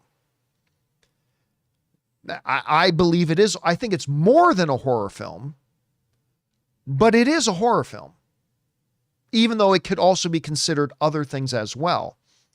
Whereas trying to compare that to saying the Terrifier is no, because there's nothing family friendly about Terrifier at all. But there absolutely is a significant horror aspect to Sinners. Sinners is also more than that. It is. It can be defined in other ways as well. But I think you're closing your eyes for a lot of the movie if you're not saying there are major horror components to this film. Again, it is part of the brilliance of Sinners that it is more than just a horror. And there are other components to it as well. 100%. But that doesn't mean you just shut your eyes and cover your ears and imagine that there's no horror aspect to this movie, that there's no horror. It is very much a horror movie. It's also more, 100%, but it is definitely a horror film. It absolutely is. All right. Anyway, thanks for that, Daniel. Next up, Daniel again writes, Karate Kid Legends 2025. Looks like it'll be the movie that will pay off both what Karate Kid Part 2, 1986, and Karate Kid 2010 were both setting up. I'm not so sure that's true, but I will say this. I'm one of the few people that really did not like Cobra Kai, the series. I was really excited about it. I was looking forward to it. And then it came out and I'm like, But listen, a lot of people love it. My wife loves it. My friends love it. I'm just one of those few people it didn't work for me. And that's fine. That's perfectly fine. So when they announced this new Karate Kid movie, Karate Kid Legends, I admit, I thought it's a neat idea. Like crossing the Daniel LaRusso Karate Kid with the Jackie Chan, side of Karate Kid that he did with Jaden Smith. That's a neat idea. It's a neat idea, but I'm not really interested. But I'll tell you what, guys, they showed us a big presentation for Karate Kid Legends at CinemaCon. They showed us a number of scenes. And as somebody who doubted this movie, I gotta say, I am 100% interested in seeing it now. It looks pretty good. It really does. So it's going to be interesting to see how it functions, even as its own thing, right? I don't think it's trying to pay off anything that got set up in the 2010 Karate Kid, because Jaden Smith's not even in it, as far as I know. I don't think it's aiming to pay off anything from the Karate Kid Part 2 in 1986. I don't think that's part of their thinking. But whatever they're going for, from the little bit that I've seen, it looks really good. And mark my words, the kid in this movie, I can't remember his name, but the kid who's the new Karate Kid, this kid is going to be a superstar. This kid, people in the live chat are saying his name's Ben Wang. Jaden Voss was the first one to mention it. Ben Wang is his name. Okay, get familiar with that name, folks. Get familiar with that name. This kid is going to be a superstar. Apparently he does all of his own stunts. And his martial arts for a kid this young, you know what it reminds me of? What was the name of the guy from Ong Bak? Tony Jaa, I think his name was. Yeah, it was Tony Jaa. This kid, I think, is the next Jet Li / Tony Jaa. Like, seriously. And here's the kicker. Not only is this kid's martial art, on-camera martial arts, smooth as silk and fluid and fast, this kid is charming. First of all, his acting in the movie looks pretty good. And then they brought him out on stage at CinemaCon, and this kid's loaded with charm. Loaded with charm and charisma. I am telling you, this kid is going to be a superstar. Maybe not like Leonardo DiCaprio superstar, but like if you want to make an equivalency to the 80s and 90s, like a Jean-Claude Van Damme household name kind of superstar. He's going to be that. Maybe better, maybe more. Again, who knows? He's just a kid right now. I'm telling you, listen to me. The upside and the potential of this kid is through the roof. And I'm really looking forward to seeing how this kid does in this movie because he looks fantastic so far. All right. Next up, Daniel Brown again says, breaking, Ryan Reynolds is developing a Deadpool / X-Men team-up movie via The Hollywood Reporter. All right, listen. I can tell you this now. It is not a Deadpool movie. Okay? It is not a Deadpool movie. I said on my show the other day, when the rumors are going around that Ryan Reynolds is currently working on Deadpool 4, and I told everybody that I got it from a supremely reliable person with very intimate knowledge of the situation, what's going on, that it was absolutely not Deadpool 4. It said 100%, take this to the bank. It is not Deadpool 4 that he is working on at all. I didn't share this at the time, but now that the Hollywood Reporter is putting it out, I was told that he was working on a movie for Marvel. All right. That Reynolds is working on a movie for Marvel. And Deadpool may very well be a part of it, but it is not a Deadpool-centric film. It is not Deadpool 4. It's going to be the thing that he's working on for them is a really a bigger ensemble kind of movie that Deadpool would be a part of, but it is definitely not Deadpool 4.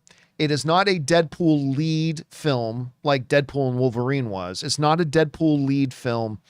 It is, it's like I said, more of an ensemble thing that they're making. Now, I know more than what was in the Hollywood Reporter report, but I will tell you in as much as what the Hollywood Reporter put out and made public, that again, it is 100% not Deadpool 4. It is not a Deadpool-led project. It is an ensemble piece that Deadpool may play a role in, but is not going to be like the big star of it. Just to let you know, all that kind of stuff. Anyway. All right. Next up, Tacky 75. Oh, no, sorry. There's still one more from Daniel before we get to Tacky. Daniel writes in again. I'm seeing Thunderbolts Tuesday. Say with a friend of mine, I've seen a lot of people raving about the post-credit scene. I'm expecting Dr. Doom will show up in the post-credit scene. I can tell, listen, I'm not going to tell you what's in it. Dr. Doom does not show up in the post-credit scene. Dr. Doom has nothing to do with this movie whatsoever. But absolutely stick around for the post-credit scene. The mid-credit scene's funny. The mid-credit scene's nice. But the mid-credit scene, you know what? If the movie's over and you got to run to the bathroom, you can run to the bathroom and just come back to your seat. It's okay if you miss the mid-credit scene. Mid-credit scene's fine. It is what it is. But you got to be there for the end credits. Like once the final credits roll, it's like it's not even a quick thing. It's like a full 5-minute scene. Like, I didn't time it, but I think it's like a full 5-minute scene. And it's not only very good, but it's important. Let's say it's very relevant. It's very relevant. Some people saying it timed in at 3 minutes. Okay, 3 minutes. It felt like 5 minutes, but it's a very long post-credit scene. So you can skip the mid-credit scene, but make sure you're back in your seat for the final one. All right. Thanks for that, Daniel. Next up, Taki75 writes, how refreshing that in the climax of a comic book movie, the heroes are front and center and not drowned in a sea of CGI inconsistence. I don't want to go into, we're not here to talk about details of Thunderbolts, but I will say that you do see parts of like the final battle in the trailers, right? They're in the trailers. They're there. And yeah, I mean, I thought it was really good. They highlighted everybody to the point that they should. And I thought it was a really good climactic scene. I thought it was done very well. All right. Let's see. Next up, we've got Suthius, who writes, whether the story or antagonists are weak, I think, yeah, antagonists are weak. In my opinion, Marvel always does a good job with their protagonists. I wouldn't say always, but most of the time, yeah. Yelena is now in my top 5 faves alongside Loki, Vision, Thor, and Kamala. It's their strong point. Listen, I'll tell you what, it's difficult to walk out of Thunderbolts and not be a fan of Yelena. Florence Pugh, man, she's so good. And like really all of them are. All of them are. Sebastian Stan is fantastic in this. David Harbour steals a bunch of the movie. I keep forgetting Dave Pullman's son, who plays Bob, is great. This is his breakout role. Yes, he was in Top Gun Maverick, but nobody really talks about him in Top Gun Maverick, right? Nobody really talks about him in Top Gun Maverick. And Kurt Russell's boy. I keep forgetting his first name, but Kurt Russell's son. Walmart Captain America. He's fantastic in it. He's absolutely fantastic. Like all the Wyatt Russell. Thank you, Q. Q was the one who reminded me his name was Wyatt. Wyatt Russell. So he's fantastic in it. The performances are fantastic, man, in the movie. They're really top notch. But yeah, Florence Pugh is one of the big standouts. You can't help but love this character now.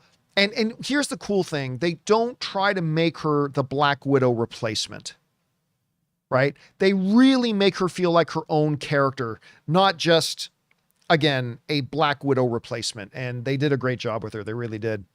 All right. Thanks for that, Suthius.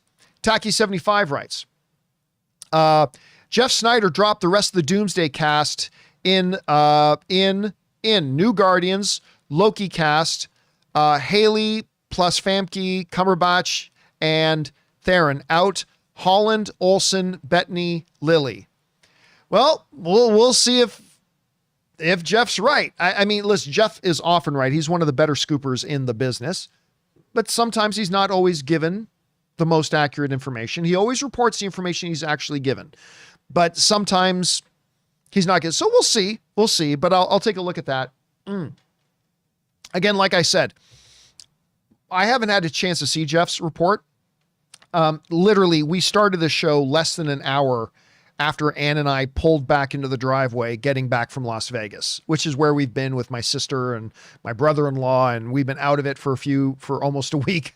It feels like, so I'll get a chance to take a look at that once I can. I can't really comment on it since I haven't seen the report, but I'll take a look at it a little bit later. All right. And Jose Miaz is also saying, even Jeff said, take it with a grain of salt. So we'll see. Don't take it as definitive. We'll see. But then again, I'll go and take a look at Jeff's report. Again, he is one of the best in the business. All right. Let's see. Jaden Voss writes, tomorrow, May the 4th, will officially be my 18th anniversary of going to the movies almost once a week since I was 5 years old. Wow, that's awesome. And I'm 24 now. My first movie was Spider-Man 3, 2007. That is awesome. And I love the fact that you're keeping track of it and you commemorate it. I think that's great. You know, there's a friend of mine. I don't know if he's still a writer for Variety or not, but he's worked in a lot of the industry. His name's Chris. And I couldn't believe it when he showed this to me. But he literally kept almost his whole life all of his physical movie ticket stubs. Like, I couldn't believe it. To me, that's awesome because that's a physical representation of your history. Going through this is when I saw this classic movie and this class, and he just kept all of them. Now, we don't really have those today. I mean, one of the things that I really like about the AMC app, let me just open it up here. One of the things that listen, I have a love-hate relationship with it, but one of the things they do really well is they do a great app. And one of the things that I really like about it is that, like, it kind of digitally keeps track of it for you. Like, as I pull it up, I can look at the movies I've gone to the theater to see, right? And it keeps track of all of them. And I kind of like that because every once in a while I like to load it up and look through my own movie history, and that's pretty cool. So I like that they do that. But the fact that this friend of mine actually has like these physical stubs that go back like 30 years, I thought was absolutely amazing. So anyway, I'm glad you commemorate that stuff, man. That's really cool. Thanks, Jaden. Next up, Daniel Brown is back and he writes, John, what was the first comic boom movie, you probably mean comic book movie, that you saw in theaters? Mine was Avengers 2012 when I was 8. I will have been out of high school for 5 years when Secret Wars comes out. The first one I saw, I think, yeah, because like I was too young for Superman. The first comic book movie I think I saw in theaters was Michael Keaton's Batman. Yeah. I mean, I've told this story before, but it was the first time that I think me and my buddy, who was my best friend growing up, for a number of years, his name was Brendan Russell.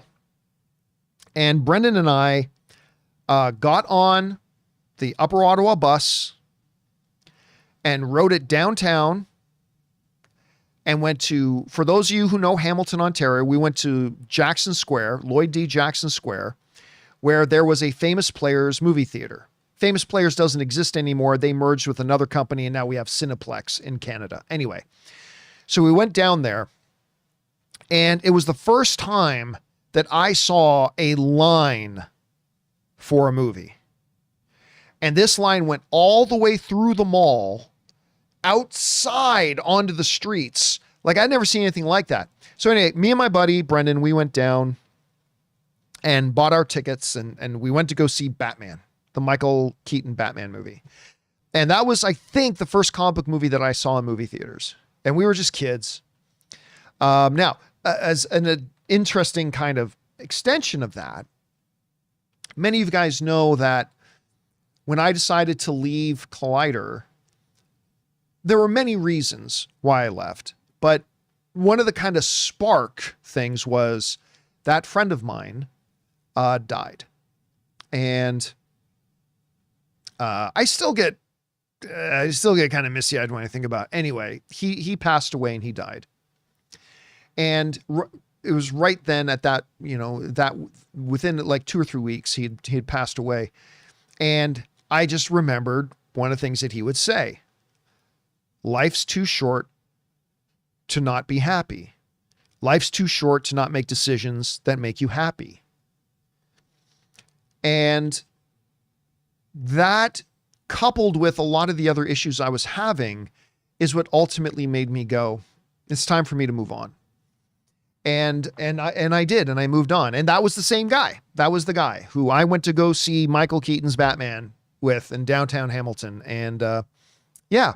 So that was my first one. And yours, being the Avengers, is actually a pretty damn good one. And I hope you always remember it, man. All right. Next up, Tom Wyenberg writes, watch Bull Durham. So quotable. Bull Durham is great. Now, it's an older film. But it's a wonderful, I think, correct me if I'm wrong, but Tim Robbins is in that too, right? I think Tim Robbins was in that. But yeah, Bull Durham, little baseball movie. If you guys haven't watched it yet, yeah, make sure you check it out. Because it holds up. I watched that one again, maybe about 5 or 6 years ago was the last time I saw it. But it holds up. It holds up. So go check. You don't even have to be a baseball fan to watch it. It's great. All right, next up. Super Saiyan 13 writes, hey, John, as you've met many celebs, could you tell what your experience was like meeting Mark Hamill, if you met him? Sly Stallone, two of my favorites. Mark Hamill, I didn't get a chance to meet Mark Hamill until at one of the Star Wars premieres. I can't remember. I think it was, no, it definitely was. It was at the Rise of Skywalker, which wasn't a good movie. It wasn't a good movie. Anyway. And it was at the after party. And listen, you guys know it like Star Wars has kind of guided my life, right? Star Wars is like the thing that kind of set me on a path for the rest of my life of being a major film fan and wanting to be involved in things creatively and whatever. And it, like, Star Wars is a big reason my whole life has taken the direction it has. And so to meet Mark Hamill was crazy. It was just great. It was very nice. Now, I didn't have a chance to talk to him long. It was like 30 seconds at most, but he was so jovial and so nice because, as you can imagine, at an after party for a Star Wars premiere, there were a lot of people who wanted to talk to him, right? So I was just very fortunate that I had a chance to meet and chat with him the bit that I did. But yeah, that was a thrill. That was a total thrill. Sylvester Stallone, also big thrill. But like the ones, I mean, for me, like ones that actually were like, there were still a lot of people that I got to meet where I would think to myself, oh my God, I can't believe I'm sitting here talking to such and such. Some of the ones for me that like, I'll always remember that moment. Anthony Hopkins was a huge one. Anthony Hopkins, I'll always remember that. Harrison Ford was a huge one. George Lucas, obviously one of the massive, huge ones. Russell Crowe, because he's like one of my all-time favorite actors. So meeting him and getting to hang out with him was great. I actually got to hang out with him at a premiere for a while, and it was really great. So yeah, there's some of the great fun ones. I mean, I could sit here and just wax poetic all day, but yeah, but those are definitely some of the big ones for me. All right, next up.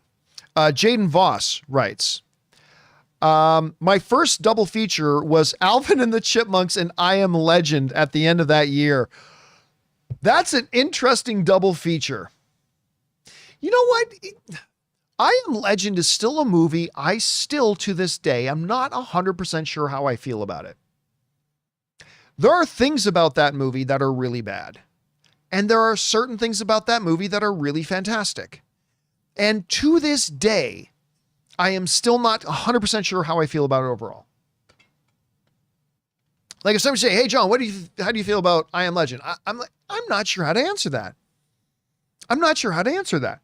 Again, there's some things about it that I think are great. Some things about it that I don't think. Somebody's saying in the live chat that the CG was bad. Yeah, the CG was not great, but you also got to remember the time it came out.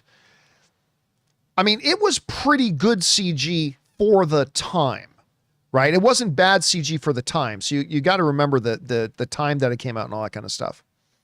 All right. Oh, somebody's saying like I Am Legend or Hancock. I actually know that I really like Hancock. I mean, the ending gets a little weird. The third act is a little shaky. I give you that, but I actually really like Hancock. I thought Hancock was really good. All right. Let's see. Next up, we've got, who do we have next? We have Christopher Brickner, who writes, Revenge of the Sith, 25.5 million is impressive. Oh, it's damn impressive. It's very good. Given little Disney spent marketing the re-release, and it still beat the opening of The Accountant 2, shows the hype for the re-release was built up naturally by fans. But it also shows, like, anybody who even wants to remotely be stupid enough to say Star Wars is dead. Star Wars is not dead. Star Wars is not dead. The fact that you can take a Star Wars movie, even one of the crappier ones, and drop it in a re-release and it can make like 25 million domestically in its first weekend. Sorry, but that's not a dead franchise. That's not a dead franchise. Is Star Wars at its absolute healthiest right now? Absolutely not. It's got a lot of problems. It totally does. I'll be the first one to tell you that. But yeah, like anybody who would ever remotely want to be dumb enough to suggest Star Wars is dead. You know, listen, Star Wars is dead when nobody wants to talk about Star Wars. When nobody cares to talk about Star Wars. When you've got even like hate channels that keep wanting to talk about Star Wars, that in and of itself is proof that Star Wars is not dead. It's very much relevant. It's very much alive. Does it have problems? Absolutely, it has problems. Do they put out some shitty stuff? Absolutely, they put out some shitty stuff. I've talked ad nauseum about it. But you just go and drop even one of their crappier movies and redrop in theater, and it makes $25 million. It just kind of proves the point. Anyway. All right. Next up, Christopher again writes, with how well Revenge of the Sith's re-release was going, even on weekdays, it made 3.4 million on Wednesday. I bet Disney wished they kept it in theaters for a little longer. No, I think it's good that you don't. I think, anyway, let me, especially with Sunday being May the 4th. I think with things like this, you want to make the event feel special and limit it. I think that was the right move, to limit it. Right? Like, it's going to be in. This is the window that it's in, and then it's out. Could they have scraped together a few more $1 million? Probably, yeah. But I think in the bigger picture, you do want to make it an exclusive. You want to make it a limited event. You don't want to just run it until it runs out, right? Like you want to get in with a special event like that and then get it out. There's a joke in there somewhere, but I won't pursue that line of thinking. So yeah, I think they made the right decision, actually. At least to me it was. All right. Next up, we've got Daniel Brown. Your top 5 movies of the decade so far. Nope, I don't do top 5. Just so you guys know, anybody watch me, I don't do top 5, top 10, whatever questions. I don't do those. I will do some top 10 videos or top 10 or top 5 videos, but that's when I can pre-plan them in advance and I can go through. I couldn't even tell you what movies came out this decade. I'm horrible with my calendar and stuff like that, so obviously can't address that. All right. Next up, Daniel Brown writes, could you go over the casting for Doomsday that Jeff Snyder put out? Again, I haven't had a chance to read his article on it. I literally just got off the road from Vegas, so I don't know it. So I can't really go over it, unfortunately. All right. Next up, we've got Dwayne, who writes, it sends in like a close to a $15 tip. Thank you, Dwayne. Writes, did you hear MoviePass is making a fantasy sports league-like app, but for movies where you predict box office, awards, etc. They mentioned they will eventually buy a phase where you win money. Sounds cool. Yes, and I think it's called, because I just had a chance to look at this briefly, because again, I've been kind of busy. I think it's MoviePass Mogul. I think that's it. I think it's MoviePass Mogul is what they're going to call it. Now, They are not the first people to try something like this. They're not the first person to try something like this. There was another thing. You guys might recognize one of our regular viewers. I don't think he's here today, but one of our regular viewers is Fanjecture. For those of you who are regulars on the channel, you've seen Fanjecture in the live chats. Fanjecture actually started an app that was very much like that about, oh gosh, I'm going to say 5-6 years ago, maybe even a little bit more, 5, 6, 7 years ago. And Fanjecture started a thing like that where it's going to be kind of like fantasy for like fantasy sports, but for movies and stuff. So I think that's interesting. I think it's interesting because I like anything that gets you more involved in the object of your fandom. Like I stopped playing fantasy football because I sucked at it so bad. Oh, I'm really bad at fantasy football. I would have these great drafts every year. I would draft great and I would never make the playoffs. Like 5 years in a row, I didn't make the playoffs. Anyway, that's another issue. But I used to love playing fantasy football because I love watching football. But the fact that I was playing fantasy football also got me a little bit more invested in what was going on. So I don't know. Listen, I haven't had a chance to research Movie Pass Mogul to get all the details and all that kind of stuff. But it sounds like a cool idea. It sounds like a cool idea. And again, just like fantasy football would get me more interested in watching more of the games, a really good movie fantasy league could get more people motivated going to more movies. I'm not saying it will. I'm just saying I like the idea in concept.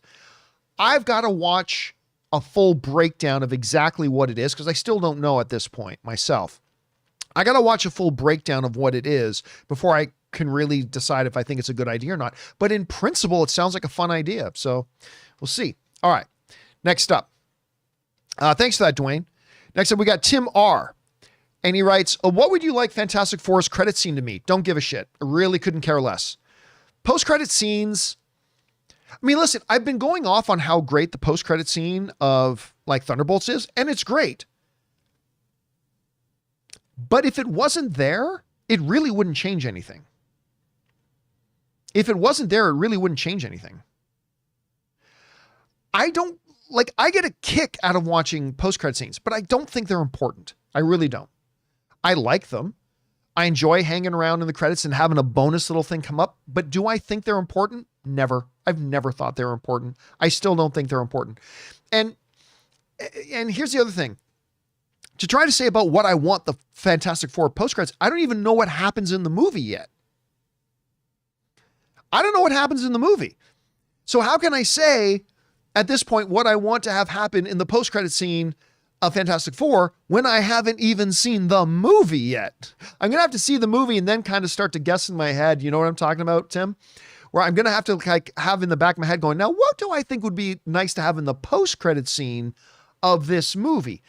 But it's kind of folly to think about what should be in the post-credit scene of a movie you haven't seen yet. You know what I mean? So, I mean, that's a long way of just saying, Tim, I have no idea what I want. I can't possibly even develop a theory about what I'd like to see in it when I haven't seen the movie itself. So anyway, that's just kind of my thing on that. Let's see. Next up, we've got Connor Dorian writes, did you see that Netflix is splitting Wednesday season 2 into 2 parts? Listen, I've said for a long time that eventually you are going to see Netflix because the better way, listen, it's not even an opinion anymore. It's statistically proven. This is a fact now. It's not a guess. It's not an opinion. It's not a theory. It's statistically proven that week-to-week episode releases, if your show is good, is much, much better for your show than dropping your entire seasons all at once, right? You build your following, you build excitement. Every week becomes an event based around your show. It can snowball its effect. And then people end up talking about your show for months as opposed to dropping your entire season. Because again, I go back to this, but I remember when like Punisher season 2 came out, and I loved Punisher season 2 on Netflix. It came out, everybody talked about it, and then 3 days later, nobody asked about it again because it was done. Like it came out, everybody talked about it for days. And then about 3 or 4 days after it came out, nobody was talking about it anymore. They moved on to other things. Whereas like WandaVision came out and was releasing week to week, and everybody was obsessed with talking about that show for months. Anyway. So over the last couple of years, Netflix has started experimenting more and more with that. Stranger Things, they broke up into now they didn't do it episode by episode, but they decided let's break it up so that the impact of it is longer. Like, hey, you missed the first six episodes. I don't know how, 4 episodes, whatever it is. We had the first 4 episodes come out, and now you've got time to get caught up on those 4 till the final 4 or 5 or 6 of them drop later on, right? So they did it with that. They did it with Lucifer. When they picked up the final 2 seasons of Lucifer, they split that one up. They obviously did it with Arcane. They've done it a number of times. And now they're doing it with most of their premium shows. So like, I'm not surprised at all that they're doing it with Wednesday. And guess what? It won't be the final time either. Michael Preston pointed out, they just did it with Cobra Kai. They're going to do that more and more and more. And then it's going to go from being split in 2 to being split into 3. And then it's going to go from being split into 3 into splitting into 4. And then it's going to be week to week episode drops. It may take a few more years. They move very slowly, and that's not a bad thing to move slowly, but we've seen it getting more and more. And yeah, I'm not surprised that they're doing it with Wednesday. They're going to do it with more of their premium shows. And then again, they're going to start splitting it by more than just in half. They're going to split it into 3s and then into 4s because they realize and they understand now, they're finding out that it is actually better for your show to not drop it all at once. It's just better for your show. Now, as a binger, I do appreciate it when a show drops all at once so I can just watch the whole damn thing. I do appreciate that. But again, it is better for the show overall. It's a proven statistical fact. It is better for the show by releasing it spread out more. All right. Let's see. Next up, we've got, thank you for that, Connor. Max Harris writes, how involved do you think Bob will be in Doomsday? My theory, I don't think terribly involved in Doomsday. Here's my theory, and it's just a complete theory. If you know the story of Secret Wars, I'll try to talk about it in such a way that if you know the story, you'll know what I'm talking about. And if you don't know the story and you don't want to know anything more about it, you won't get what I'm talking about. Molecule Man. If you know the story of Secret Wars, Molecule Man is an incredibly central, important part of the Secret Wars story. My theory is and has been that they will not have Molecule Man in Secret Wars. They're not going to introduce Molecule Man. I don't think they will. But that the role Molecule Man plays could be played by another existing character in the MCU. And my 2 front runners to take the place of Molecule Man is Loki and Sentry. I think that we could find that Doom will end up using either Loki or Sentry, aka Bob, in either an identical or somewhat familiar role that Molecule Man played in Secret Wars. So that's my guess. Again, I don't think Bob's going to have a very big role in Doomsday itself, but in Secret Wars, that's where I think he's really going to become important. Again, either him or Loki, we'll see. All right. Max also writes, have you ever seen Paul Giamatti's Sideways? You must not have watched my show for very long. I've talked about that movie a lot. I love Sideways. I'm not even a wine drinker. And Thomas Hayden Church is also amazing in that film. I love Sideways. I think it might be Paul Giamatti's best movie. It very well may be his best movie. Mark also writes, favorite Batman villain, mine has to be Killer Croc. I mean, I mean, it's Joker. Joker will always be my favorite. I mean, I know that's a very run-of-the-mill answer to give for it, but it's true. Joker is his absolute most fascinating villain, I think. All right. Connor Mullis writes, reserving my Robert Downey Jr. as Doom. Okay, let me try this again. Reserving my Robert Downey Jr. as Doom is great ticket. Reserving my Robert Downey Jr. as Doom is great ticket. Now before everyone who says it's dumb changes their mind when the film is out. I'm not exactly sure what it is you're saying, but what I think you're saying is that you think Robert Downey Jr. as Doom is going to be wonderful and that everybody who's naysaying on it now is going to be changing their tune. Listen, I said this day one, and I stand by it. Day one, when they announced that Robert Downey Jr. was going to be Doom, I said, this is going to be great. This is going to be great. And I said, I'm going to mark all these people saying, this is going to be crap. This is desperate. This is going to be awful. They're all going to be pretending like they were on the bandwagon for day one. Just like what happened with Heath Ledger's Joker, when everybody said, this is stupid, Brokeback Mountain Boy, this is awful. And then today, oh no, I always knew that was a great casting. Or when I said, when they cast Ben Affleck as Batman, I said, this is a great choice. He's going to be a good Batman. And even people who don't necessarily like those DCU movies, they're all like, yeah, Ben Affleck was a pretty good Batman. Or when they cast Robert Pattinson, everybody's like, Twilight boy. And I said, yeah, he's going to be great. And now a lot of people rewriting history. Oh no, I always knew he was going to be great.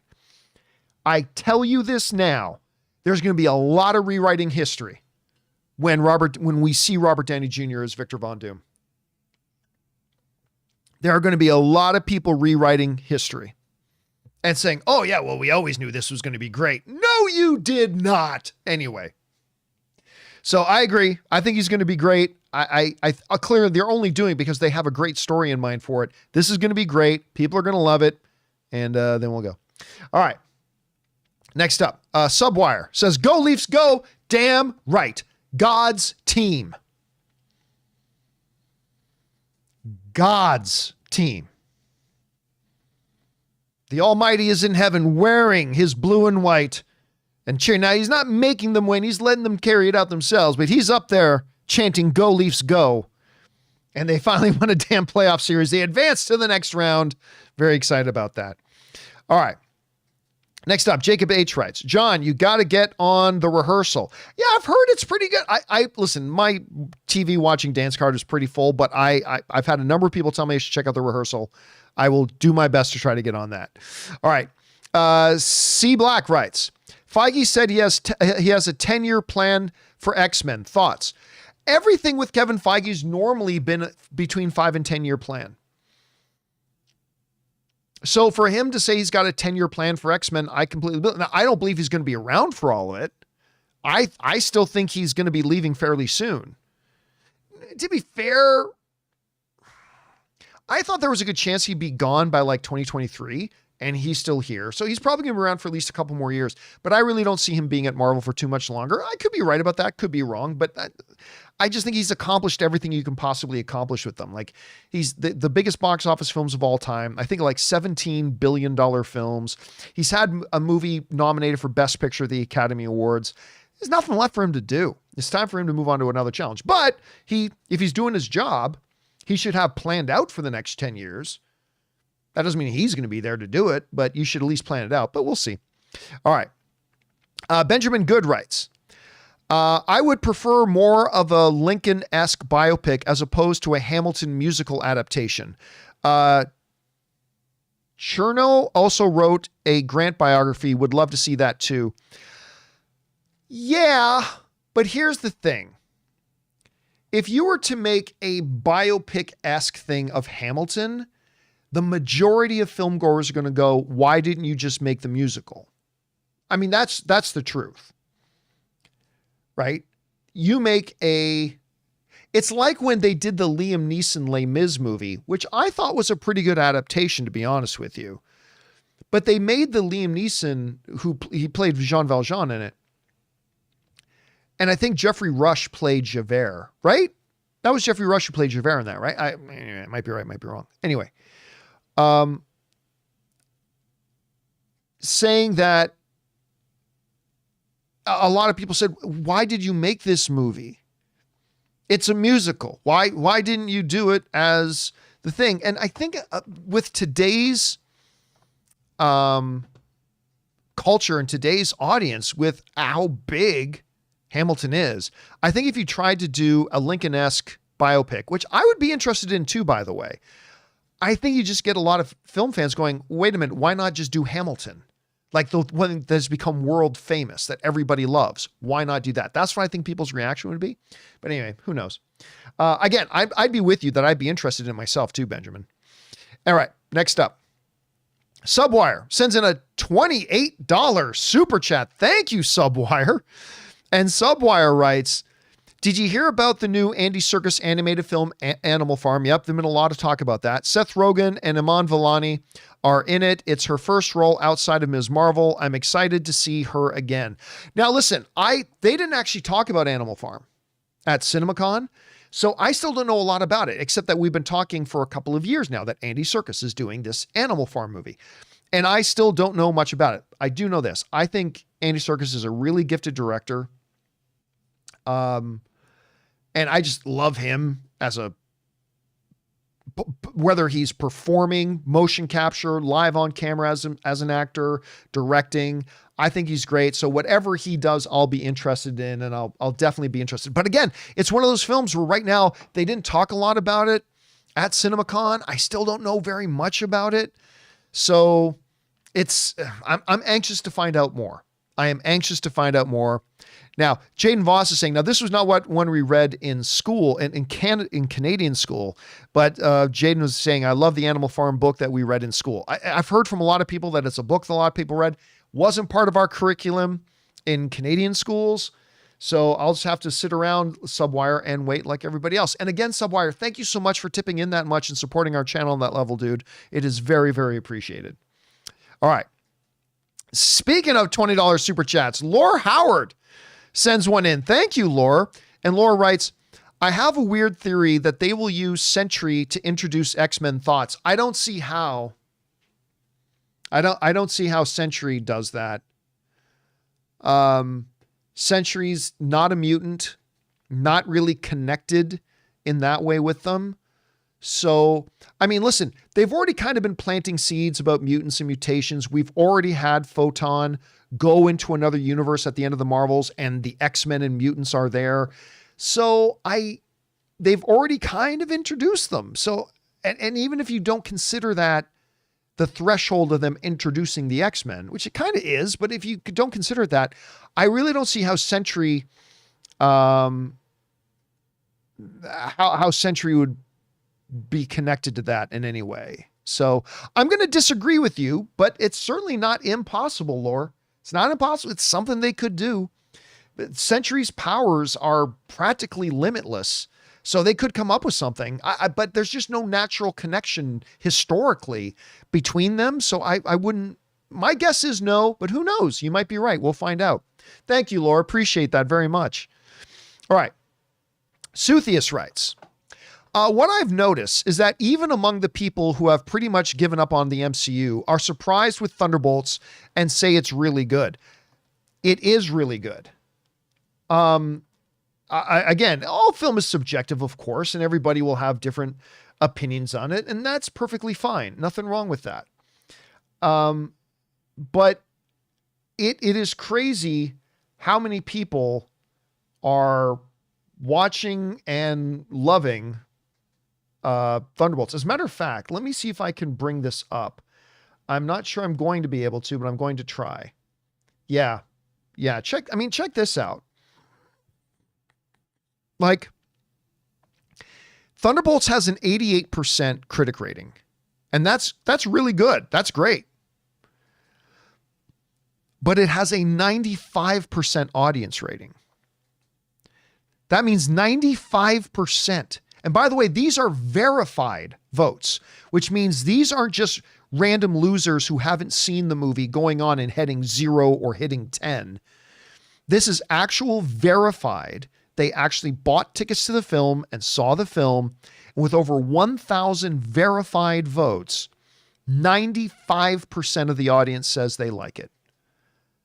That doesn't mean they think it's the greatest film in the world, but it says 95% they like it. So an 88% critics, 95% audience. That's pretty damn impressive.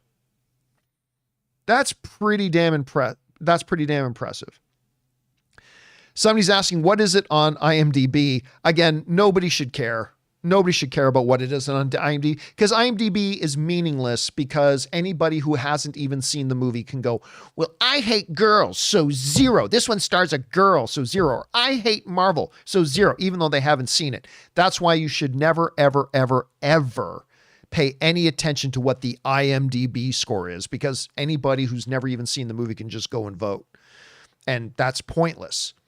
What isn't pointless is when you have actual people who have been verified to have bought tickets to see the movie vote. And that's like a 95%, which is kind of crazy good.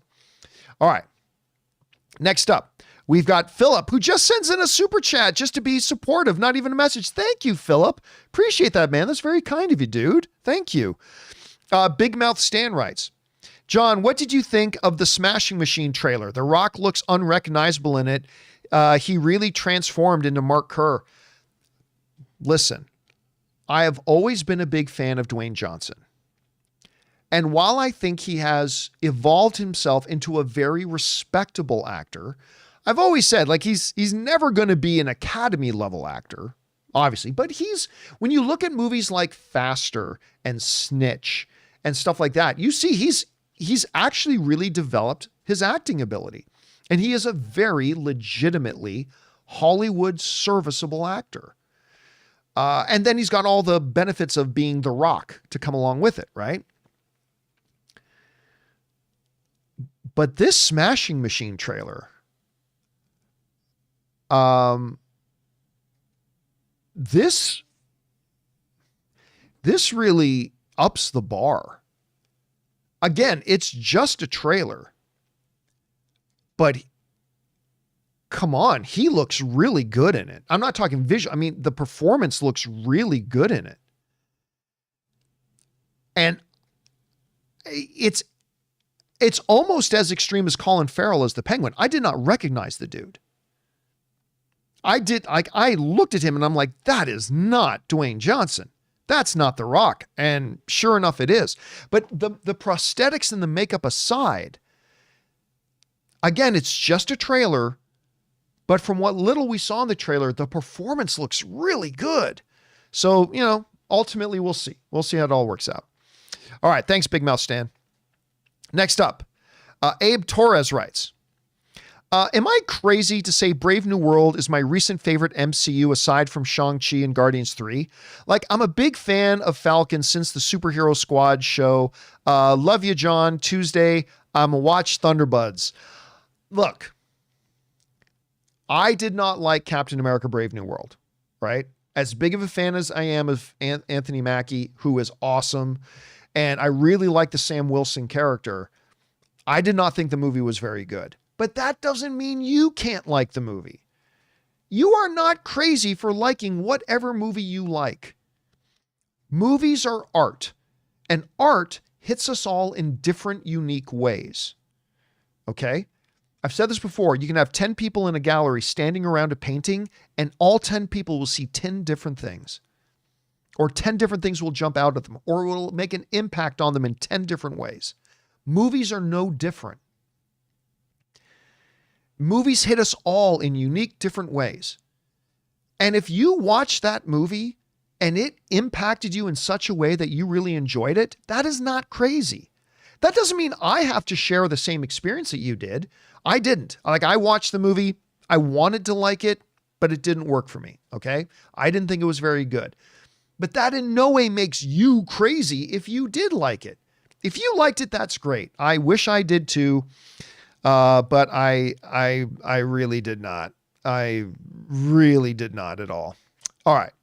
But I'm glad you did, man. And that does not make you crazy. All right. Next up. Tyler Frost says 4 scene plus 4 scene plus ads per Cineplex screening. Oh, is Scene Plus like the first? Cineplex is the major Canadian movie theater chain, and I think Scene Plus, I believe that's their loyalty program. Correct me if I'm wrong. I think Scene Plus is what they call their loyalty program now. Anyway, showing 4 commercials just for the Scene Plus program during a screening. Yeah, Scene Plus is the program at Cineplex. Okay, that's fair enough. Multiple trailers just for Scene Plus? That would enrage me. Yeah, I'd go on a rage stomp. If like, how come you're not starting the movie and you're showing me my 3rd commercial for this? Oh, wait, now you're showing me 4. I would lose my mind, man. I would totally lose my mind. All right.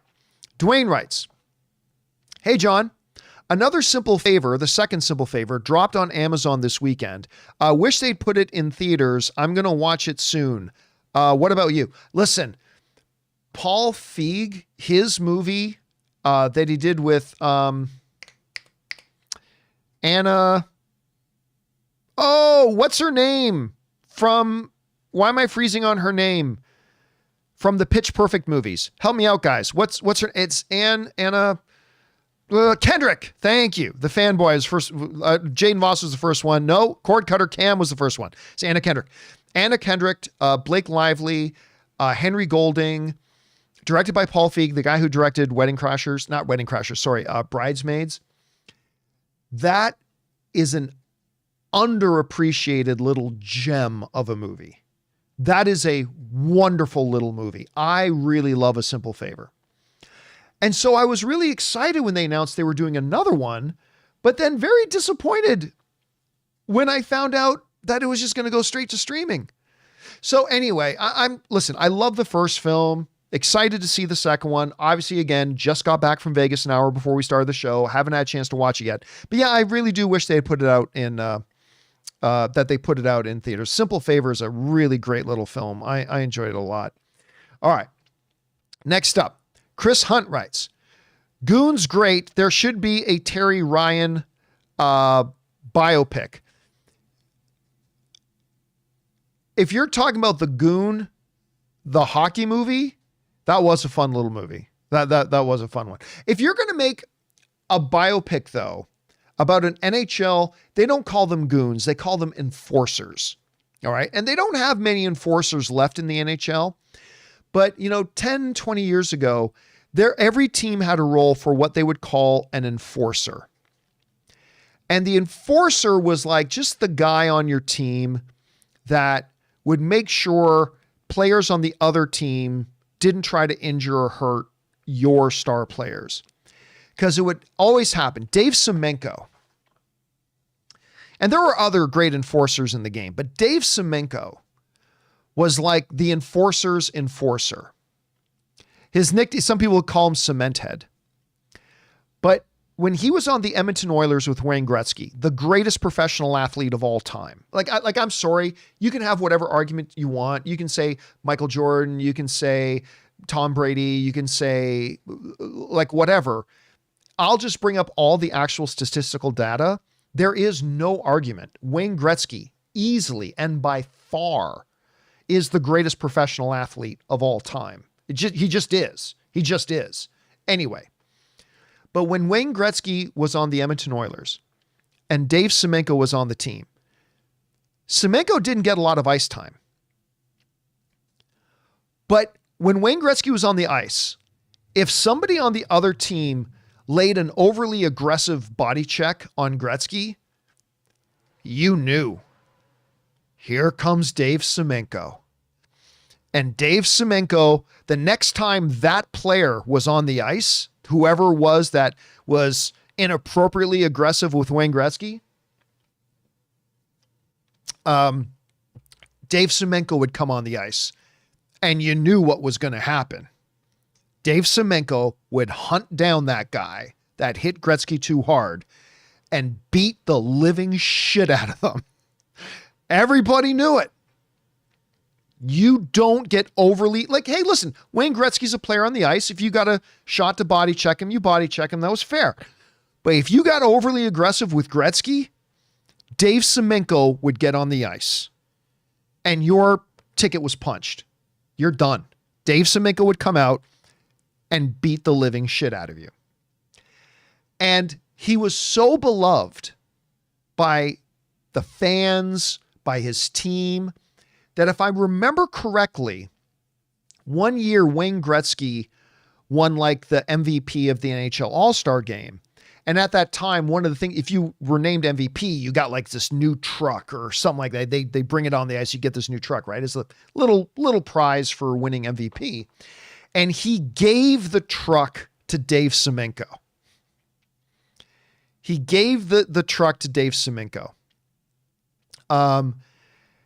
And so that's just how much he was appreciated and how much he loved. And it was guys like Dave Semenko that inspired movies like Goon and things like that. Anyway, let's see.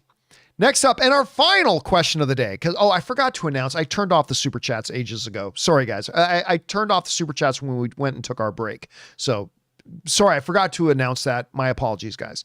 All right. King Daddy Goat writes, opinions on the Weapons trailer. I'm hyped for it. Well, listen, if you really want to know our opinions on the Weapons trailer, go and watch our coverage from CinemaCon, because they showed us that trailer at CinemaCon weeks ago and a bunch of other footage as well. And we gave our full kind of breakdown of what we thought about it. But in a nutshell, loved it. Cannot wait to watch this movie, man. This movie looks so good. And listen, I'm a sucker for movies that have a great hook, right? Like a great hook. And so I'm trying to somebody once told me the first hook I got given for the Bourne Identity was this fishing trolley's out in the middle of the ocean around nothing. And they come across this guy just floating in the middle of the ocean. You got me. You instantly got me. That one show that I always forget the name of it. Okay. Cop is in a car with his wife and his son. He gets into a car accident. And when he wakes up, he finds out his wife survived, but his son died. And then when he goes to bed that night, he wakes up, but he's in a different universe where his son survived, but his wife died. Then he goes to bed. He wakes up the next day. He's back in the universe where his son died. Then he goes to bed. Next day, he wakes up in the universe where his wife died. Like that hook. At 2 a.m. in the morning, this one classroom of kids all got up in the middle of the night. Nobody broke in. They all woke up at the same time and they all left their house. And none of them have been seen since. And they were all in the same class. You got me. What a hook. That is a great hook. So, and then you got Josh Brolin in there. I think this movie's going to be bonkers good. I'm really excited about it. I think it looks great. All right, guys. And that's all the questions. But you know what? I'm going to take a few more. So if you guys look in the live chat, you'll see I just put in the live chat, all capital letters, question, colon. If you have a question for me, go ahead and start it with question, colon, firing in a question. I'm not going to answer all of them. I'm just going to pick a couple, okay, to answer. And then we will go from there. All right. We're going to start with Q writes, do you think Fantastic Four theme has a chance at an Oscar nomination? I personally think it's the best movie theme I've heard in a while. Here's the thing. There is no Oscar category for best movie theme. There's no Oscar category for best movie theme. There's an Oscar category for best sound, for best score, but that's the music that covers the entire movie. Now the theme for Fantastic Four is fantastic. No pun intended. It's great. I think it's the best theme music they've had other than the main Avengers theme. It's the best theme music they've had ever in the MCU. But I don't know if the music in the rest of the movie's good, and there is no category, like they don't give that award out for just the one main theme. It's to cover the score for the entire film. And I until I see it, I just don't know. I just don't know. Let's see. Robert Presser writes, do you think Thunderbolts will have great legs? I do. Obviously the audiences are liking the film. The word of mouth is going to get out. Again, I don't know how big the opening weekend will be. The projections were anywhere between 50 and as high as 80. I mean, I don't know if it'll make 80 or not, but then what kind of legs? It won't have Sinners kind of legs where it only takes a 6% drop in week 2, but with the positive word of mouth, I think it's going to have pretty good legs. Let's see. The Fanboy writes, question, what 2026 movie are you more excited for, The Odyssey or Avengers Doomsday? Ooh, listen, I am super excited for The Odyssey. Just number one, because it's an Odyssey movie, but number two, it's a Christopher Nolan Odyssey movie. So I'm super excited about it, but let's be honest. It's the next Avengers film. I'm super excited for Odyssey, but I'm more excited for Doomsday. It's the next Avengers film. So yeah, that's the one I'm going to be more excited about. Let's see. I am JMS. How much do you think Thunderbolts will make when it's all said and done? My guess is around the $500 million mark. And I think that's a win for them. A bunch of B and C level characters that have already played second and third level fiddle characters in other MCU movies now kind of be dragged into this. I don't think the box office, I've always said this, the box office ceiling for Thunderbolts is not that high. I think it's going to be around 500 million. I think they need to be really happy with that. Let's see. One more. The antagonistic anonymous says, do you think we will get our Kratos casting this summer? Yes.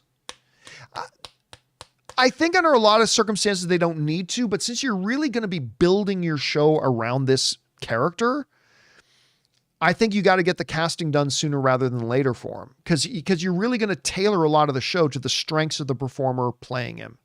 So I think by the end of August, you know what? I'm going to wild guess. I think they announce him at Comic-Con. Just a guess. I have no insider information on that, but that's just kind of a little bit of a wild guess on mine. All right, guys. And that'll do it for today's installment of Open Mic. We've been going 2.5 hours. Time for us to wrap this up. Thank you so much for being here and making this little show and stream a part of your day. Hey, big special thank you to all you guys who sent in questions. Number one, because you gave us great fun things to talk about. But number two, you supported this channel as you did it. And all of us involved with the channel, thank you guys so very much for your support. Don't forget, tomorrow, Sunday, late afternoon, depending on your time zone, we're going to be doing our Thunderbolts open spoiler discussion. So you've got between now and tomorrow evening sometime to make sure you go out and see it. I'm excited to talk about it. I can't wait to talk about it with you guys. So make sure you come on back and join us for that then. All right, guys, that'll do it for me for now. Thanks a lot for being here. And until next time, my friends, bye-bye.